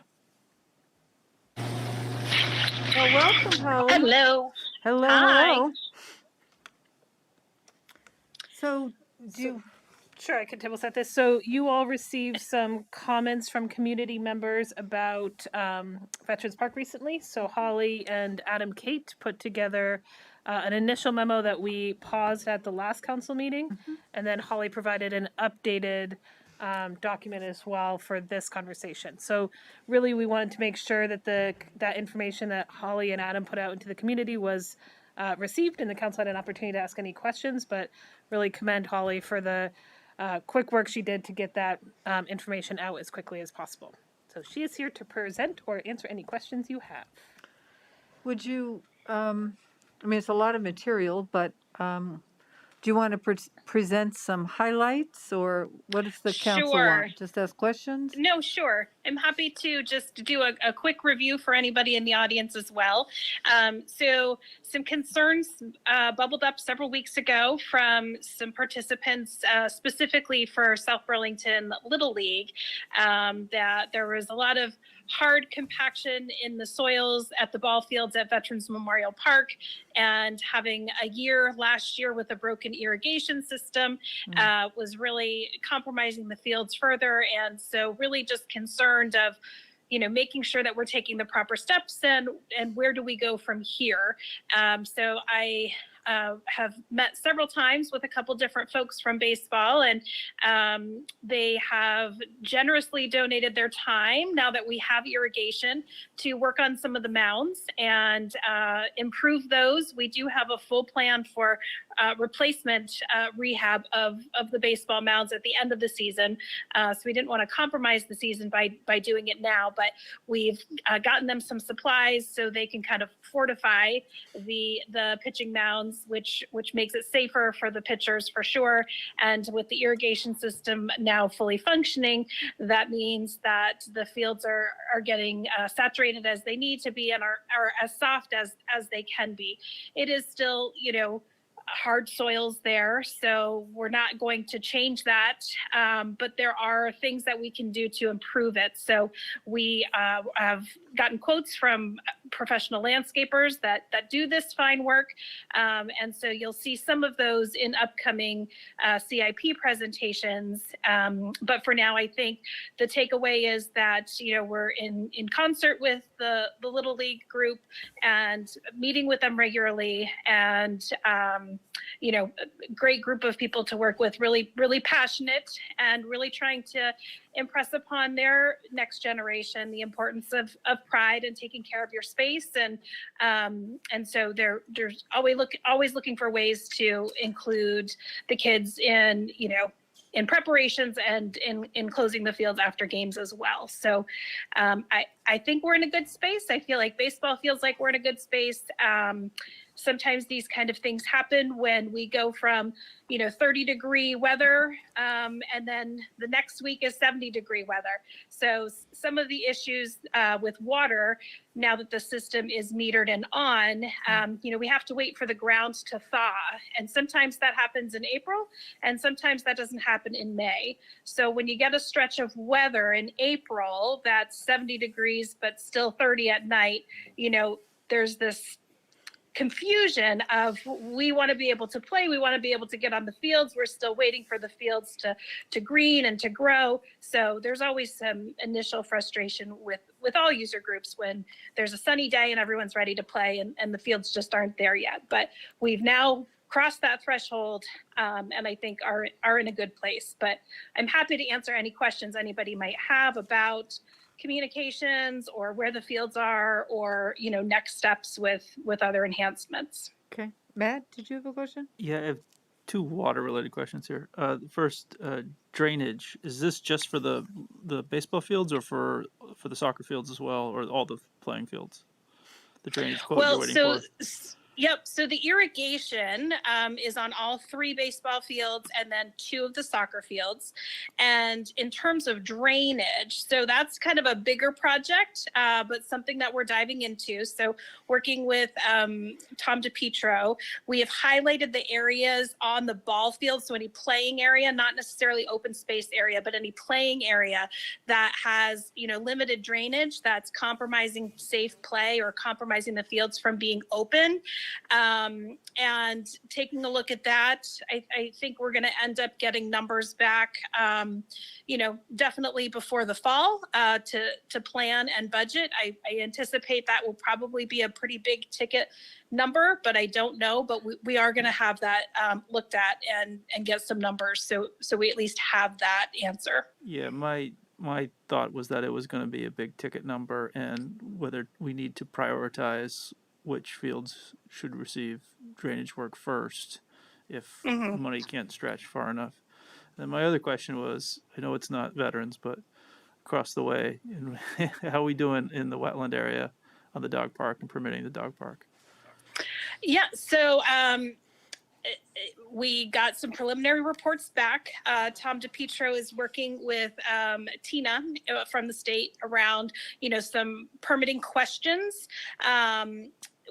The hope is that we can do some under drain around Farrell and also provide a crown on that space, which would require materials. So we're back and forth with her, hypothesizing some fixes that we would have the supports internally to be able to do, just trying to follow whatever process is needed. So I know last week we got the results back. So even today, Tom and Tina were back and forth just trying to get some clarity. So we hope to be able to provide an answer for that soon. You're talking Farrell? Thank you, Holly. I'm talking about Wheeler, the dog park at Wheeler. Okay. But there, we also have a drainage issue in Farrell as well. So Yeah. The dog park at Farrell. Yeah. Yeah. Are you done? I'm done. With Thank that- you. Thank you, So- Holly. I have a couple questions. There is another, my kids didn't play baseball, so I don't know where all the fields are, but there is one at Farrell Park, correct? Isn't there a baseball field? Yep, up- there are. Two. Yep, there's two. There's Upper Farrell and then Lower Farrell. And Um, are they in I okay think the condition, or was it just this league that was interested in the ones at Veterans Park? So I think there is a desire to obviously have every field that we have be at an exemplary standard. The JC Park field is going to be skinned to be an actual softball field. So that will happen this summer or fall. So that will check a box. I think the upper and lower fields at Farrell are primarily used for practice. And so there's a little bit of a different standard for practice than there is for league play and district play. So I think the fields at Veterans are used for those primary purposes. And the soils at Farrell are different. So we're not having the same hard impaction that we have at Veterans Memorial. So I think that's a little bit of where the attention is focused there. Okay, so I have a question in terms of usage. Is the public can use the Farrell Street ones whenever and JC whenever they want, right? I mean, if my Well, family wanted to play softball, we could go to one of them and use it, right? Or not? Or are they if all somebody's reserved? not scheduled, mostly they're scheduled for evenings. I would say, Monday through Friday, and then some Saturday morning games. Traditionally, not on Sunday. We do have some backfill for JC and Upper Farrell. They're the only two that would be large enough to allow for adult softball. So we do have some backfill of adult softball leagues. So anytime they're not scheduled, of course, they're open to whoever wants to be on them. But the league play itself, I think Little League has 250 families or something like that. So there are a significant amount of teams that are utilizing those fields. So most nights they would be booked from 5 to 7. Okay, and what about the ones at Veterans Memorial Park? Are those exclusively used by the league? No, I wouldn't say anything is exclusively used by them. I would say they're certainly a primary user, but there are other folks that use them. And certainly if it's, 2 o'clock on a Saturday afternoon or anytime on a Sunday afternoon and a family wants to gather and play wiffle ball, or, they want to have a catch, they're more than welcome to utilize fields just like anything else. If there's a permitted user group, they're required to show that permit to somebody if a member of the public is coming to play and a group is utilizing that. So Okay. And my if that's helpful. final question is, do we charge any of these leagues for the use of the fields? And if so, what kind of revenue or income do we get to potentially offset? I mean, these are pretty big numbers. And it's a limited So amount we of people do- that use it. So Yeah. ugh. We do charge user groups. There are a couple different scales. So a private user group, let's say like a Far Post, has a different rate than South Burlington Little League, because South Burlington Little League is all South Burlington participants and families. So we do recoup some money from South Burlington Little League. I could get those numbers for you, but essentially we recoup any supply costs, and also we recoup the time of our seasonal employee that it takes to maintain the fields, and then a 10% capital improvement on top of that. And this is not just coming from baseball, but from all the user groups, whether it's soccer, lacrosse, baseball, anybody using the fields. Those rental fees go into a specialty fund, and that specialty fund, really depending on the weather, but can generate anywhere between $40,000 to $65,000 a year. And out of those funds is where we pay for the seasonal staff member to maintain the fields, as well as reinvestments into nets, or reinvestments into goals or anything like that, as well as the supplies it takes to specialty line and paint the fields.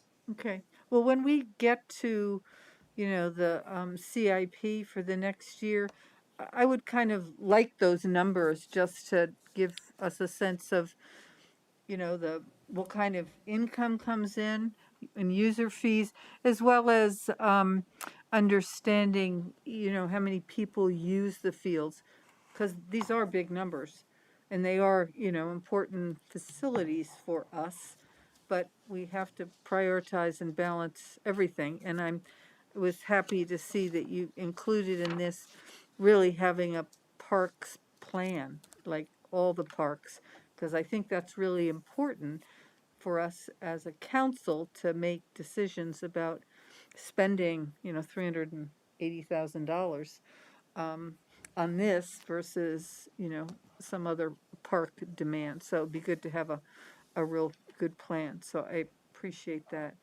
Are there other questions for Holly?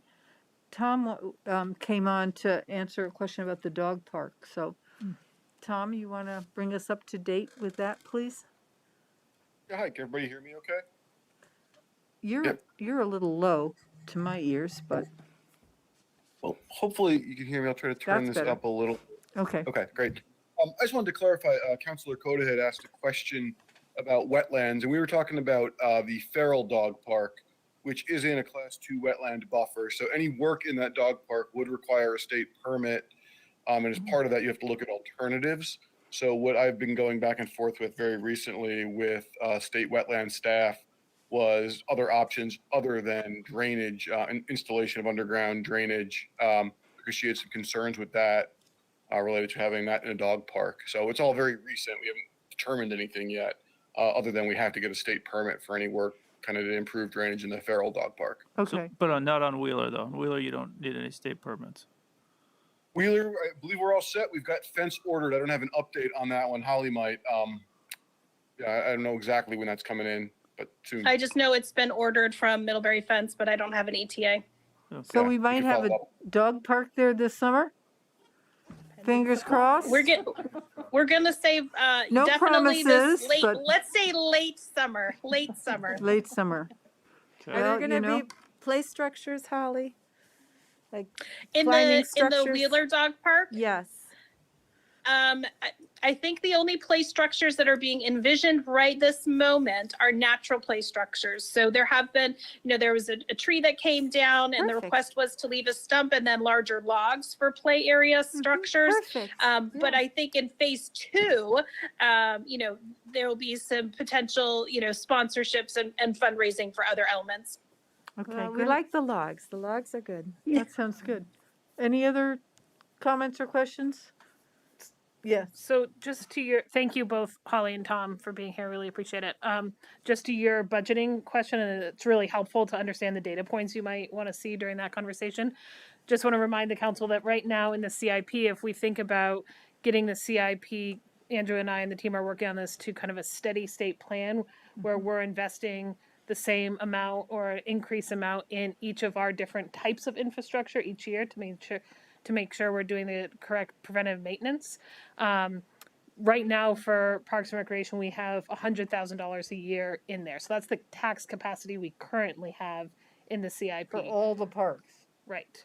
So as we think about building up to 380,000, we are going to have to prioritize that against other infrastructure. So I really appreciate the forward work Holly and Public Works have done to put some dollar figures to things so we can start weighing those and looking, to your point, Chair, at the users and revenue streams and whatnot. Yeah, no, that's And a important. comprehensive planning And- process. Well, exactly, especially the comprehensive plan for the parks would also reflect, I think, the half cent that we dedicated, wasn't it half cent from Yep. open space for the parks? Right? For certain parks. For certain parks. But, but if you have a whole park plan, it would include those and we'd have those revenues at least to do some of that infrastructure. There are also certain things, I don't want to talk out of turn here, but there's certain things that you can solicit money from beyond the tax base. Dugouts, for instance. It's hard to do that when you have playing areas that won't drain, right? It's hard to get people to get interested in sponsoring that, but if we have wet fields, kids can't play. That's soccer, that's lacrosse, that's all sorts of other non-team sports as well. So, that's what I'm interested in knowing is what are the biggest problem areas and what would it cost to do, how would you prioritize money in terms of drainage there? Oh, I too.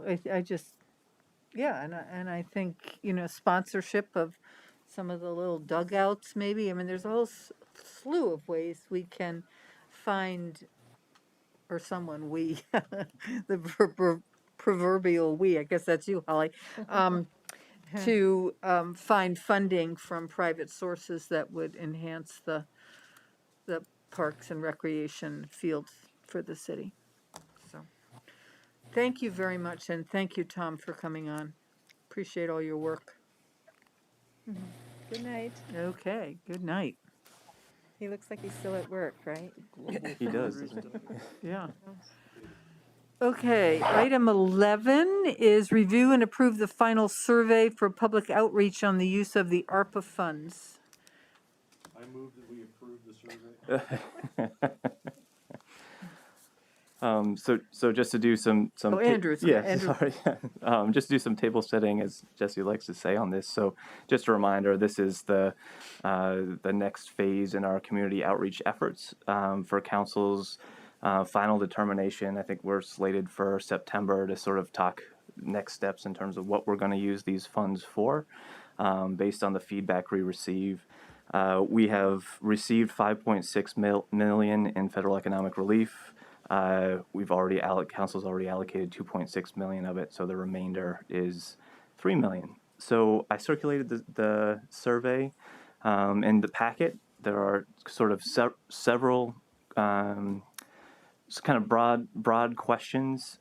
There's also some questions related to comp planning, the city's current comp plan, and to sort of reaffirm some of the values that were made back in the 2016. Any differences from just a couple of minor changes. Question 2, we're batting it around a little bit with planning and zoning. Instead of having one question for overall, how do you feel the city has done on these 4 priorities? Identifying out each one. So affordable and community strong, sort of that similar metric. 1, very successful, to 3, not successful at all. How successful do you feel the city has been over the last 8 years? And these are for members of the public, Andrew? Correct. Yep. Yeah, I find that to be a little bit abstract for Okay. members of the public. And I understand that we don't want to just spend money. I had sent to Jesse earlier today just outreach email I had received from Citizen Lab. When I got feedback about COVID and the experience of some of the residents, just really concerned that there was not a place for families to have their children go.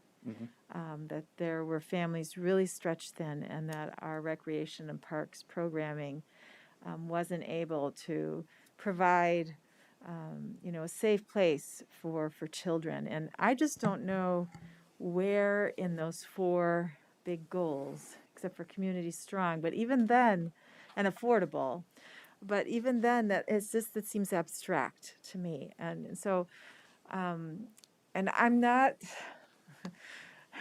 I mean, I'm not here with this is what I would do in the place of, but I'm thinking that, we need to give some more specific, what needs did COVID, the experience of COVID, bring out or highlight for your family, right? And how could the city, respond to those needs? Those kinds of questions, I think, would be more like approachable or accessible to just your average, resident who hasn't studied the comprehensive plan and can't see how all of these big goals really do have real world concrete solutions attached to them. Sure. So that's my biggest feedback. Yeah. So there is, and it's not embedded in the document, but we do have sort of like a SurveyMonkey can do like a breakdown. So for more information, click here. Have sort of a link for that, because I agree with you. Our kind of those 4 main goals. There's just a sentence written about, and it's sort of hard, opportunity oriented. You don't think of the work that we've done in City Center, but that's combined within that. So that breakdown hopefully will provide a bit more kind of burrowed down information that's not quite as abstract.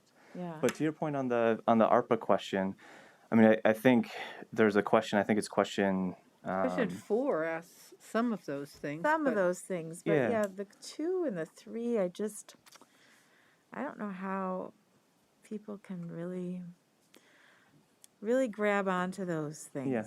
I think they're kind of, just too esoteric. And I'm not I'm not a pro at this either. Yeah. So. Yeah. But right, number 4, I agree that there was more. There was Yeah, more specificity there. I would almost lead off with number 4. I think starting from just from my teaching experience, you start from the particular and then you go to the kind of universal or the bigger picture. That's just, it's a nice point of entry for people who are just trying to, feed their kids and get them to where they need to go and, finish their work. And, Yeah. I mean, it's so really having something that they can kind of put their teeth into. And then, okay, now that I've kind of thought about this a little bit, I can see how this leads to clean and green, or this Sure. leads to affordability, or Sure. things like that. Sure. I think that's a good point.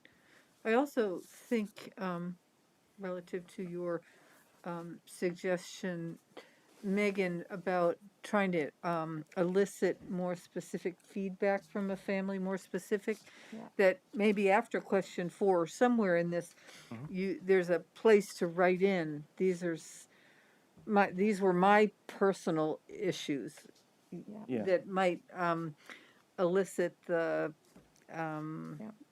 Yeah. what were the negative economic impacts of the pandemic? I mean, that's pretty broad. Am I supposed to answer that with, well, nationally, this is what happened, or this is what happened to me, Right. and I'm not the only person?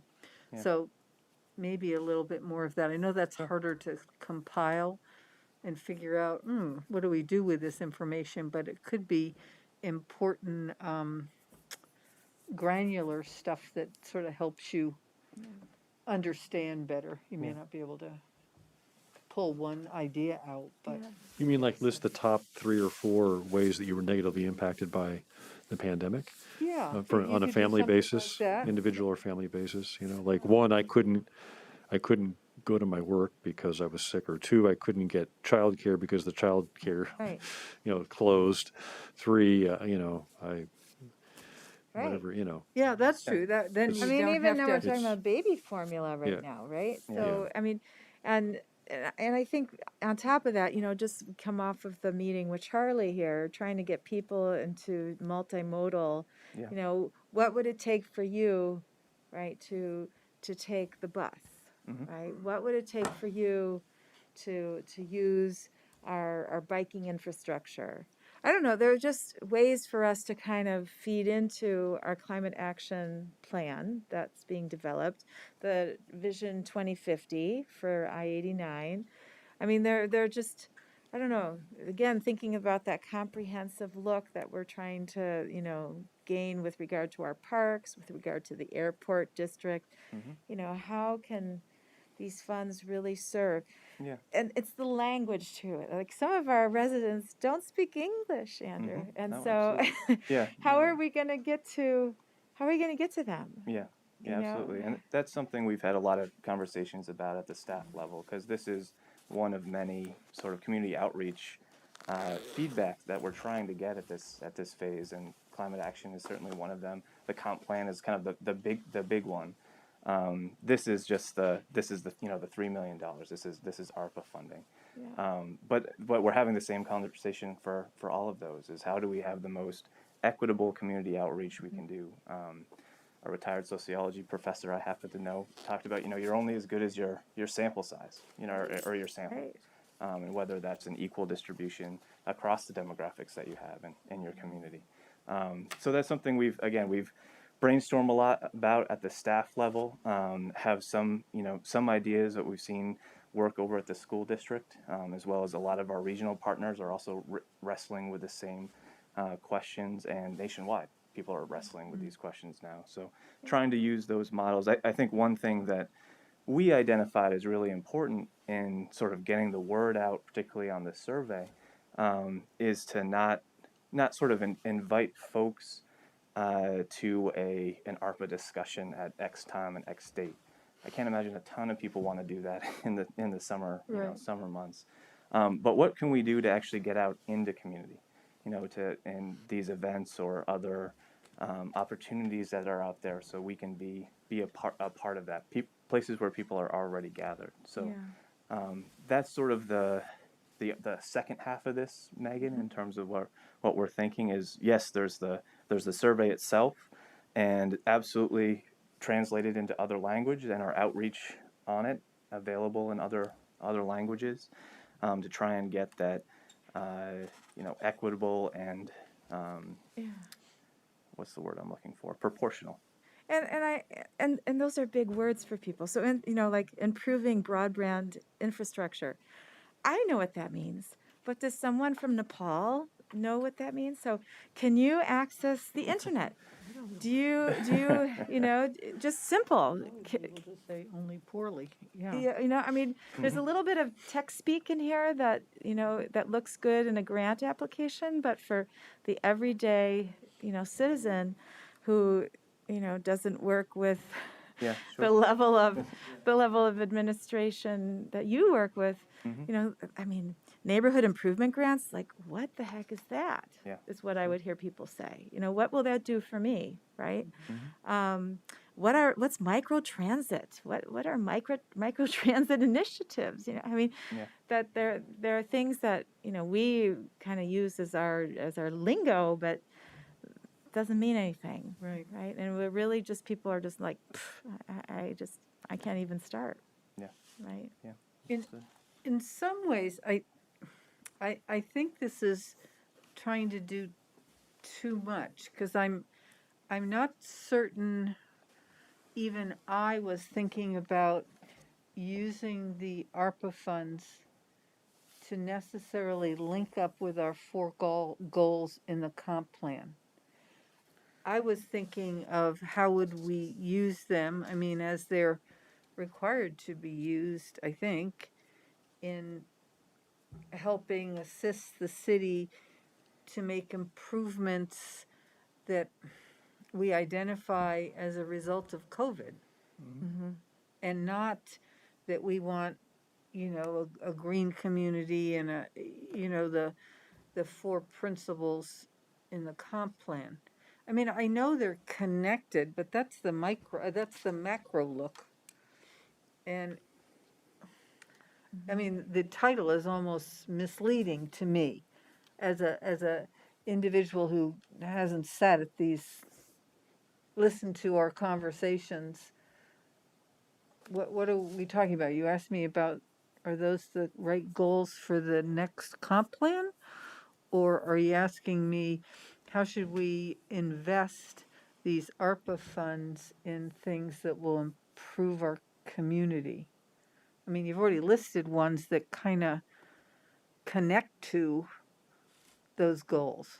So you've sort of done that for them, but we're kind of asking them to start big Right. and then get down. So To think like a planning commissioner, which yeah, and I think you should flip all the questions Yep. around, and then maybe you make a statement or something about, along with, investing these monies in things that improve our lives. Our comp plan has identified 4 categories, and so how do you think we're doing?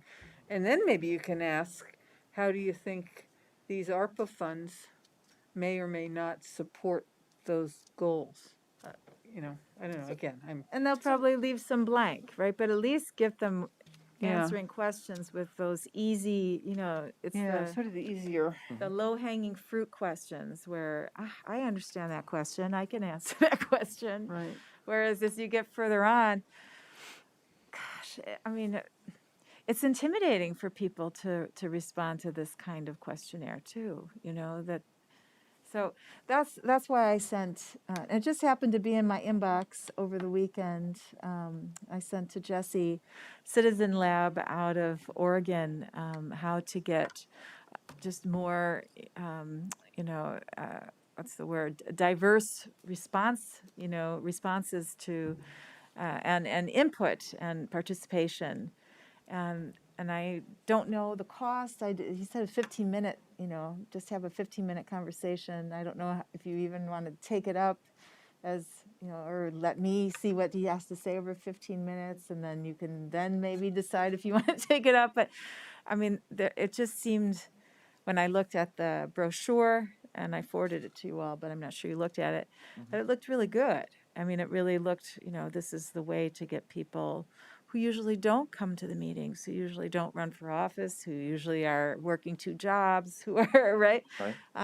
Living, more challenging lives in many ways. Yeah. How to get them involved. Jesse, you wanted So I to? just want to remind us of the conversation we had in the past Are we about reversing this. ourselves? So, 3 million, I did get your email and I sent it to Andrew, and I think all of us got that sales email. The $3 million, the conversation we had previously had was that we want to go to the community and ask for ideas and feedback. And $3 million is actually very little money for a big transformational project. So one of the concerns we had was going out and soliciting all of this input over the summer to fund 1 or 2 or 3 projects, and people feeling like they'd given all of this time and effort to provide feedback that went nowhere. And so our intent was to link it to the comp plan process to say, even if we're not funding with this small pot of money right now, that idea is going to be integrated into the comp plan discussion, which is why it's framed this way around our citywide goals. I think the order we do them in, I think simplifying language, we can certainly, it's all great feedback. We can certainly come back with another draft if you want to push this off a little more.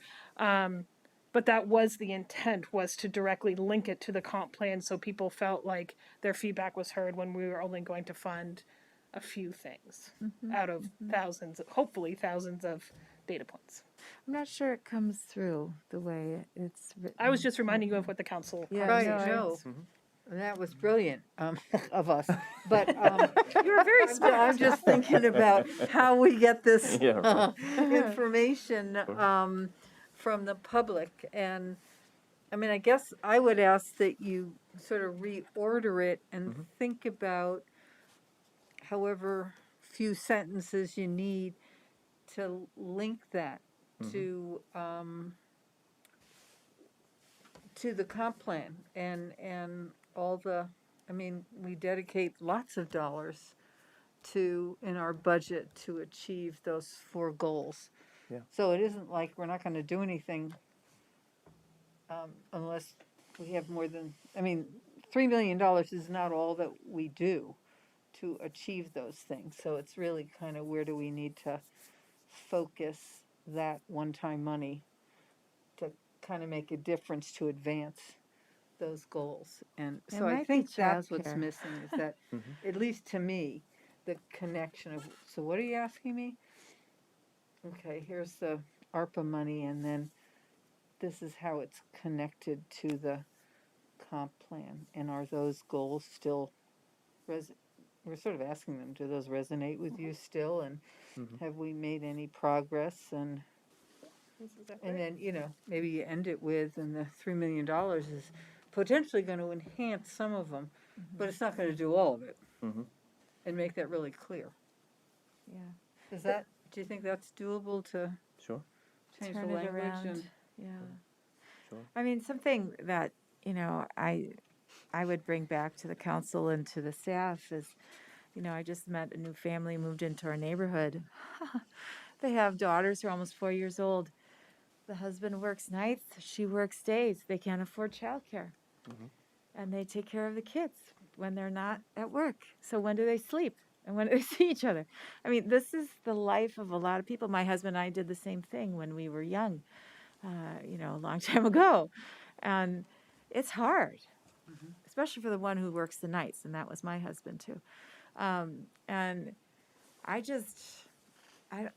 heard the cry during COVID, where was the city? You did nothing for the parents who had the children at home. You did nothing because the schools didn't have the after school program. They weren't in school, right? And there was some anger. I received some anger from residents. You did nothing. And this is because I was campaigning. And, I'm the messenger and the representative. So I bring that back to you. That was a real hardship for people. And it will continue to be. I was stunned. It's not a cheap thing to have children these days. And So Tim or Matt, I'm sorry, did Yeah. you want to ask a clarifying question? No, that's fine. Tim or Matt, do you have? No, I just said earlier that, I mean, I think you should, in some conceptual way, if you start by asking, how were you negatively impacted by the pandemic, right? I mean, we'll name I'm the top. sorry, I can't understand you. Oh, I'm sorry. I thought of it. So the dollars are supposed to be spent responding to the pandemic in some respect, right? So if you ask people, how were you the most negatively impacted by the pandemic? Right. Right? Give me your top three. No child care, poor broadband. I couldn't do remote work. My kids couldn't attend school efficiently because we, I would use internet. whatever, I mean, That's hard. so, I mean, and I mean, I know that some of these pressures are releasing now and kids are back in school, but not to say that this couldn't happen again, Yeah, right. right? To some degree. So, or, I mean, our lives may be changed for years because of this, among other things that are going on, right? So with that in mind, right, then take it from that perspective, because that's what I think that the money's trying to be focused on. Yeah. And then and I mean, I don't know how you pull that back to the comp plan, but I mean, it is only $3 million, so. And then I would follow it up with, which of those needs were not met? Because I think that Vermont did an amazing job getting meals to people. I mean, the school buses were delivering lunches. Yeah. So so I wouldn't just leave it as, what were your three top needs? It was which of those needs were not met, right? We need to know that too. That's the follow-up question. And I hate to bring the school district into this as well, right? But they're kind of partners in this in some way, but they have their own. They have their own money and they've done their own. They've done their huge own public thing. process, yeah. Okay, well, then and where there's no overlap there and no opportunity to send the survey out to the parents. Oh, no, we'll use all those You channels. can do that? Okay, Yeah. all right. So, I mean, using their resources to get the message out would be great. Yeah. Okay. We've already had those conversations. Yeah, okay, thanks. So we can certainly set it up that way. I would just frame for the council that at some point you're going to have to make allocation decisions. And I think the question of those, for example, those three, how are you most negatively impacted? The state just approved the biggest budget in history funding all of those things. What is core municipal government? What are we supposed to use local dollars to impact? That's why we've tried to give some examples in question 5. How about an indoor recreation center? Well, that's one of them. Yeah, exactly. Yeah. Right. I mean, that's where you send your children, right? Well, and people did receive childcare not bonuses, but checks, and I mean, the federal government sent out So my point is quite a bit just of money. Maybe it wasn't enough, but it wasn't as if nothing was done. And we certainly don't have the tax capacity to say, oh, okay, we'll subsidize X, Y, and Z. Right. That's not a city. No, but we could really put, some money towards the indoor recreation center. Right, Where, if you know, that's, that right? could be one of those responses for, Yep. my kids could do something, although it wouldn't have been open during COVID, but. No, but for the future. Yeah. I mean, The that's the future, idea yeah, is, yeah. Yeah. right? We can't go back in time. Build community space, yeah. Okay. Yeah. Does that give you enough, too much? It's a lot of, Yeah. sorry. Yeah, but- no, it's okay. It's great. I think, so come back at the next meeting, I think, Yes. with a revised draft and play with the order a little bit, simplify I would some of the even- language and add a couple of questions that have been identified tonight. I would put it before our 4 state legislators, our House representatives, who are really in touch with the public too, and maybe the senators as well.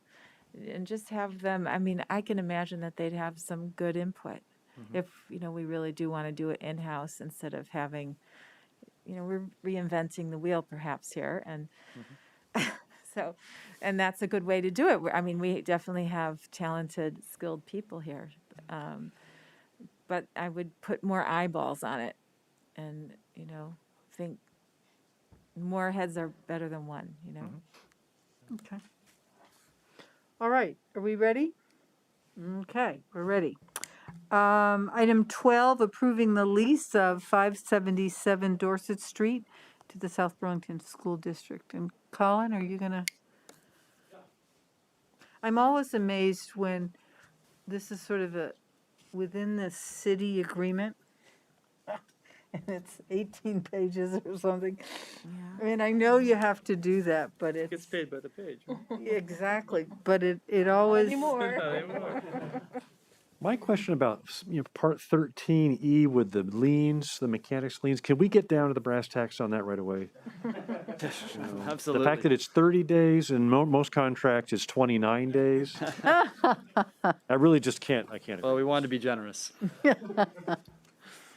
But So anyway, it just always amazes me. I know it's. good evening, councilors. So before you is a lease for what is now 577 Dorset Street. It's a former City Hall building. This is largely, it's a lease to the South Burlington School District, and it's largely a lease that was negotiated back in 2018 with an agreement for a land swap that allowed us to build this building and get some easements for this building from the school district. And this was kind of a component of that in exchange due to some, just time and some, things we've learned since that time. We had to make some minor changes to it from that version that was in 2018, but it's largely the same document. It's a original term of 3 years. It's a not very expensive rent arrangement. It's $10 a month with there is a renewal period of 3 years and then another one for another 3 years. The building has to be used for school purposes only, and it's only a chunk of the property that's going to be leased. So it's essentially the City Hall building, not the fire station. There's essentially a line drawn between those two buildings, and there's a circle around the property, kind of enclosed within the property that the city still owns, that will be leased to the school district, essentially the paved parking area portion, a majority portion of it. The utilities will be mostly, that can be divided up, will be mostly in the school district's name. Those that cannot will be prorated based on their portion of the use. The city is still using some of that building. We use it for a city vault, and we have a space in that building that we're using for the recreation department that we're still using that for. So I think it equates to about a little over 16% of the overall area, square footage of the building that we're still using. So of course we'll have to pay some utilities based on that and continue to do that, and that's part of this lease agreement. Andrew, do you know what a ballpark figure of that would be? I was just curious what the carrying costs, the monthly carrying or the annual carrying costs for us with the fire department and the vault and. For both utilities and insurance? Yeah. Yeah. I mean, what is it going to cost us? Yeah, I mean, if we look at the square footage breakout, I'm trying to round numbers here. I mean, some of the maintenance costs. There's one on your disbursements actually in this last warrant for some upgrades to the HVAC systems. Those will obviously be kind of those ongoing maintenance costs. Yeah, I can't think of a direct number off the top of my head, but happy to come back on that. Yeah. Sorry. All right, sorry. And that's essentially it. The lease is in front of you. I can walk through all the terms if you'd like Please me to. don't. But Answer the lien issue because that's. I am curious how much we pay for property insurance. that would be I have to turn to our finance people on that. Yeah. So for the building itself, I mean, overall, our general liability citywide is in the 800,000 range. That's including workers' comp and everything. And I don't know what the specific schedule amount is for the building itself, but I could certainly get that for you. Yeah. I mean, so if they were to purchase it for the $10, they would take over the property insurance, right? Absolutely. So yeah. Except for the stuff that we maintain, the vault and the fire department. Right. There are some components of the building that and the rest of the land. It would be very difficult to split at this point between the fire department and we'll have to work something out if they are able to purchase it. I think it would be right now for some of those terms we're going to be paying the bill and they're going to pay us back based on their prorated use. If they were to purchase it, they would pay those bills and we would pay them based on our prorated use. So it would just be a swap. Yeah. And that's for those utilities that can't be separately metered. Exactly. Alrighty. It's a $10 million coverage here. You ready for a motion? Yeah, are we ready for a motion? Yeah, so I would, in terms of a motion, I would recommend, and I can give you the wording if you would like to, but I would recommend to have some component where you authorize the chair to be able to execute these documents and all other related documents. If you'd like, I can approach with The some chair or the recommended city motion. manager? Me. Yeah, it would be the Oh, chair. okay. Yeah. So I'll make the motion that we approve the lease of 577 Dorset Street to the South Burlington School District and empower Chair Reilly to sign and execute all of the documents. Second. Is there any further discussion? Okay, all in favor signify by saying aye. Aye. It carries 4-0. Thank you. Excellent. That Thank you very much. And one thing I left out is that the school department did approve this lease, I think, at their meeting last week. Oh, So good to know. All righty. Great. There was a time when I never thought we'd get here, so that's great. Item 13, discuss and possibly appoint council liaisons to committees. So at your last council meeting, you adopted a set of bylaws for committees, and part of the change in those bylaws was to have council liaisons. So now coming to you, asking you to appoint yourselves or each other to be those council liaisons for committees. You don't need to take action on this today. Obviously, Tom's not here, so he should be part of that conversation as well. But want to give you some time to talk about that in advance of the start of the new committee year on July 1st. Okay. I'm happy to start. I've been asked to nominate myself for affordable housing, and I would be very willing to do so. Okay. I'm already on the Climate Action Plan Task Force, so I'm happy to continue that. I certainly would love bike and ped, public arts, rec and park, common area for dogs, economic development. I realize that's a lot, but I mean, those are the ones I have interest in, all 5 of those. I'm willing to share, but. Oh, good. If you had to, that is if you had a to say, lot. what are your to- top Can you say 5? What those? would you like? Can you say those again? Right. Bike and ped, Yeah. common area for dogs, economic development, public art, rec and park. Thank you. Those are my 5 preferreds. Can you repeat those again? Oh, jeez. Bike and ped, common area for dogs, economic development, public art, and rec and park. I'm just throwing them out as if Yeah, you I had to don't give me think we'll assign choose you 5. 5. That seems like an enormous amount of. I know. I'm You just can saying. add me to city charter. I like energy.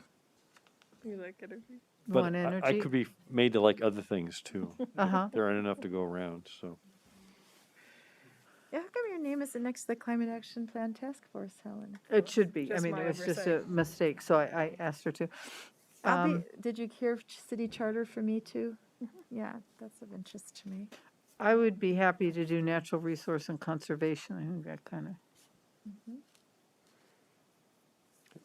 I'm also interested in economic development.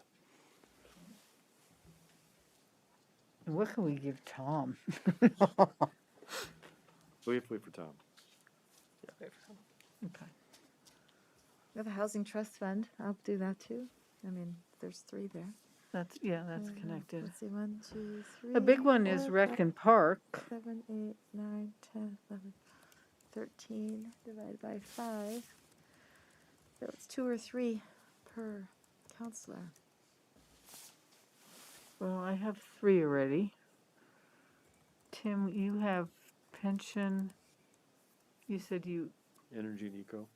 energy and economic development. That could be 3. Are you willing to give that up? Oh, yes.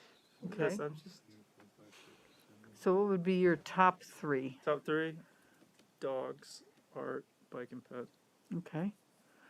And so that leaves. Recreation still. Well, You bet- recreation you bet too. Boy, that's hard. I like that one too. Actually, I bet Tom would be good at that too. Yeah, he would. I mean, just because his kids use Yeah, stuff and no, he he would seems be to. You meant dog and wreck in bike and ped? Yeah, that's exactly what I meant. All right, well, I think this is a Okay. good start, and we'll bring it back when Tom is here, and Okay. maybe with some proposals of what we've Sure. heard you say. Or we could just give Tom everything and then vote tonight. That's right, he only has it till March, so. Okay. Thank you. Reports from councilors on committee assignments. The Climate Task Force met and, you know, we're really steaming along, so, I think they're working in a good way and having good conversations. And we'll come up with some recommendations. I mean, they really do want to work on recommendations for the building heating codes and get that to us sooner rather than later, but it really, one, we need to know what the legal consequences of that are, so that's been, Paul Connor's gonna ask about that. And, we've been looking at, or there's a little subcommittee, been looking at what Burlington has passed, so we don't, reinvent the wheel. And there's sort of two issues. One might be having our own building codes that are enhanced. But there's also, Burlington went for a charter change, so the committee needs to find out what that entails, because that would require a vote by the city. So they're working on that, but they're passionate about this and really want to get something to us sooner rather than later. So it's a great committee. Yeah, that is And awesome. airport doesn't meet till Wednesday, so it'll be the next time. Anyone else? Did pension meet, or how about Yeah. transit? GMTA's big meeting is tomorrow morning. Big meeting because they decided on the fare policy for FY23 for the urban areas. And not for local, but the link, St. Albans link, the Montpelier link, the Middlebury link, and to reinstating fares. There's a couple of reasons that the arguments for reinstating fares seem to be carrying. Well, we'll see what happens tomorrow when we discuss it. One is there's a federal match that we have to come up with. It's not all just grant money and money. They have to come up with their own money in order to get the federal money. You're leaving money on the table if you don't institute some sort of fares. And the other is the rising cost of diesel fuel. Yes, we do have electric buses. There's 2 Proterra buses, but the vast majority of vehicle miles traveled by our buses are diesel fuel. And diesel fuel, if you've seen the pumps or if you drive a diesel truck or car, you've noticed, is, yes. And there's lots of reasons for that, and I'm happy to go into that and been talking to the press mostly about it, but suffice it to say, there's not a whole lot of relief in sight for diesel fuel in the next 6 months. So I think that the sentiment is to reinstate fares on July 1 for the Link Express, but to keep it fare free thanks to federal ARPA funds for local transit. Oh, wow. I think. I don't know. You think? Okay. We're going to hear all the arguments tomorrow. Yeah. Well, good. Indefinitely or just for the fiscal year? Fiscal year. Okay. Was there any sentiment on the council that we can share with? Yeah, I'd love to hear it. Because you're a rep on that. Is there any? I love taking the bus. I will say it again and again. It's the most convenient, stress-free way for me to get to work. And I can truly respond to emails. I can grade. I can read. I mean, it's just a. So in terms of the fares, that's the question before. Oh, that's the feedback. The idea is if you did it with the Link Express, I mean, the people that get on the bus at Shaw's and go to Montpelier, they're doing it because they have a job in Montpelier, right? Or they live in St. Albans and they work at the hospital or at the school. it's less, I need to get the doctor's office, right? Like there's less of that transit when you're talking about, that's more of the local. Right, right. And the local would stay free, thanks to federal ARPA funds. Okay. It's once COVID happened, we took away the money that you put in the fare box when you went to Montpelier. This would be reinstated in July. Okay. Any particular, I mean, that doesn't apply to you unless you want to go to Montpelier. No, I Yeah, don't. so, so we're happy with it staying free locally, and I don't have a problem with charging those links if that's how you can Well, the keep them national going. life, a lot of national life employees and a lot of state employees take that. Yeah, no, Take I that know, Link those Express between buses Montpelier and are Burlington. full, and I think that's really is important. I'm glad they're reinstating them. I think it should be reinstated across the board, but like you mentioned at the last meeting, there's a technology issue with the fare boxes, right? And it sounds like that they have to catch up with whatever you could do with a phone to pay by phone, either like a prepay a card. Like, if you go to the Metro in DC, like you load up a card and you just swipe until it's down. And then if you can't get out of the station until you add a few more dollars to get out, whatever it is. So. That's the initial investment that we haven't made. Yeah. Right. So that's the whole. Maybe that's something else that has to be done. Right. Is to get the whole fare structure, out of a cash box and onto a phone. But again, I mean, that's the interesting thing about phones is how you could use that to the advantage to plan, the transport most efficiently that you can. Right. And find out people where they want to go, and then organize the transport around that. But that's something else in the future. So Okay, that's not on the agenda tomorrow. no, it's not. But I think everybody it should have to does, pay you know. something to get on a bus and go somewhere. I mean, or else they don't pay at all, and it's all built into the whole pay, the structure itself. So, but this sounds like it's a good compromise, at least for now. I think so, but we'll see. Okay.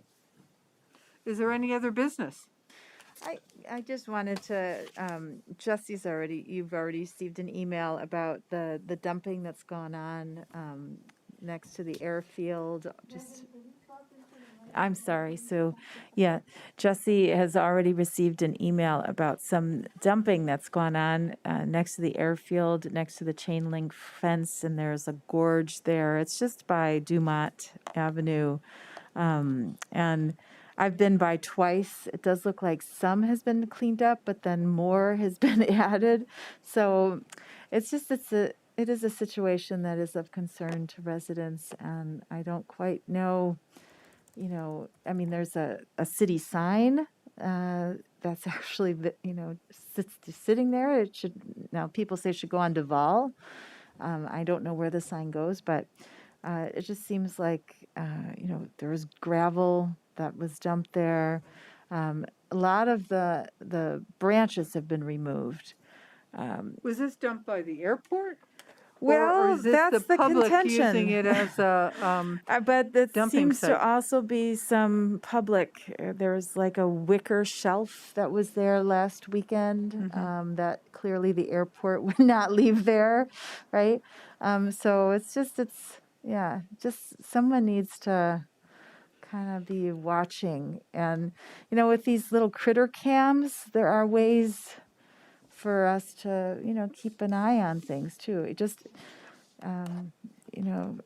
clearly we do not want people to use that as a dumping ground. Oh, for right? sure. It's Well, it's a natural area. It's a gorge. It's a really nice wooded area there that, should not become toxic or who knows what people could put in there, right? So I don't know. I don't know what the solution is, but it is of concern and I've received several emails and phone calls about it. So can you tell me, because I could raise this at the, So could I say what we've yeah, done? I'm sorry. Pardon me. So yes, we've been talking to your neighbors quite a bit about this. At first, the neighbors thought it was the airport, and we've had conversations with airport leadership repeatedly.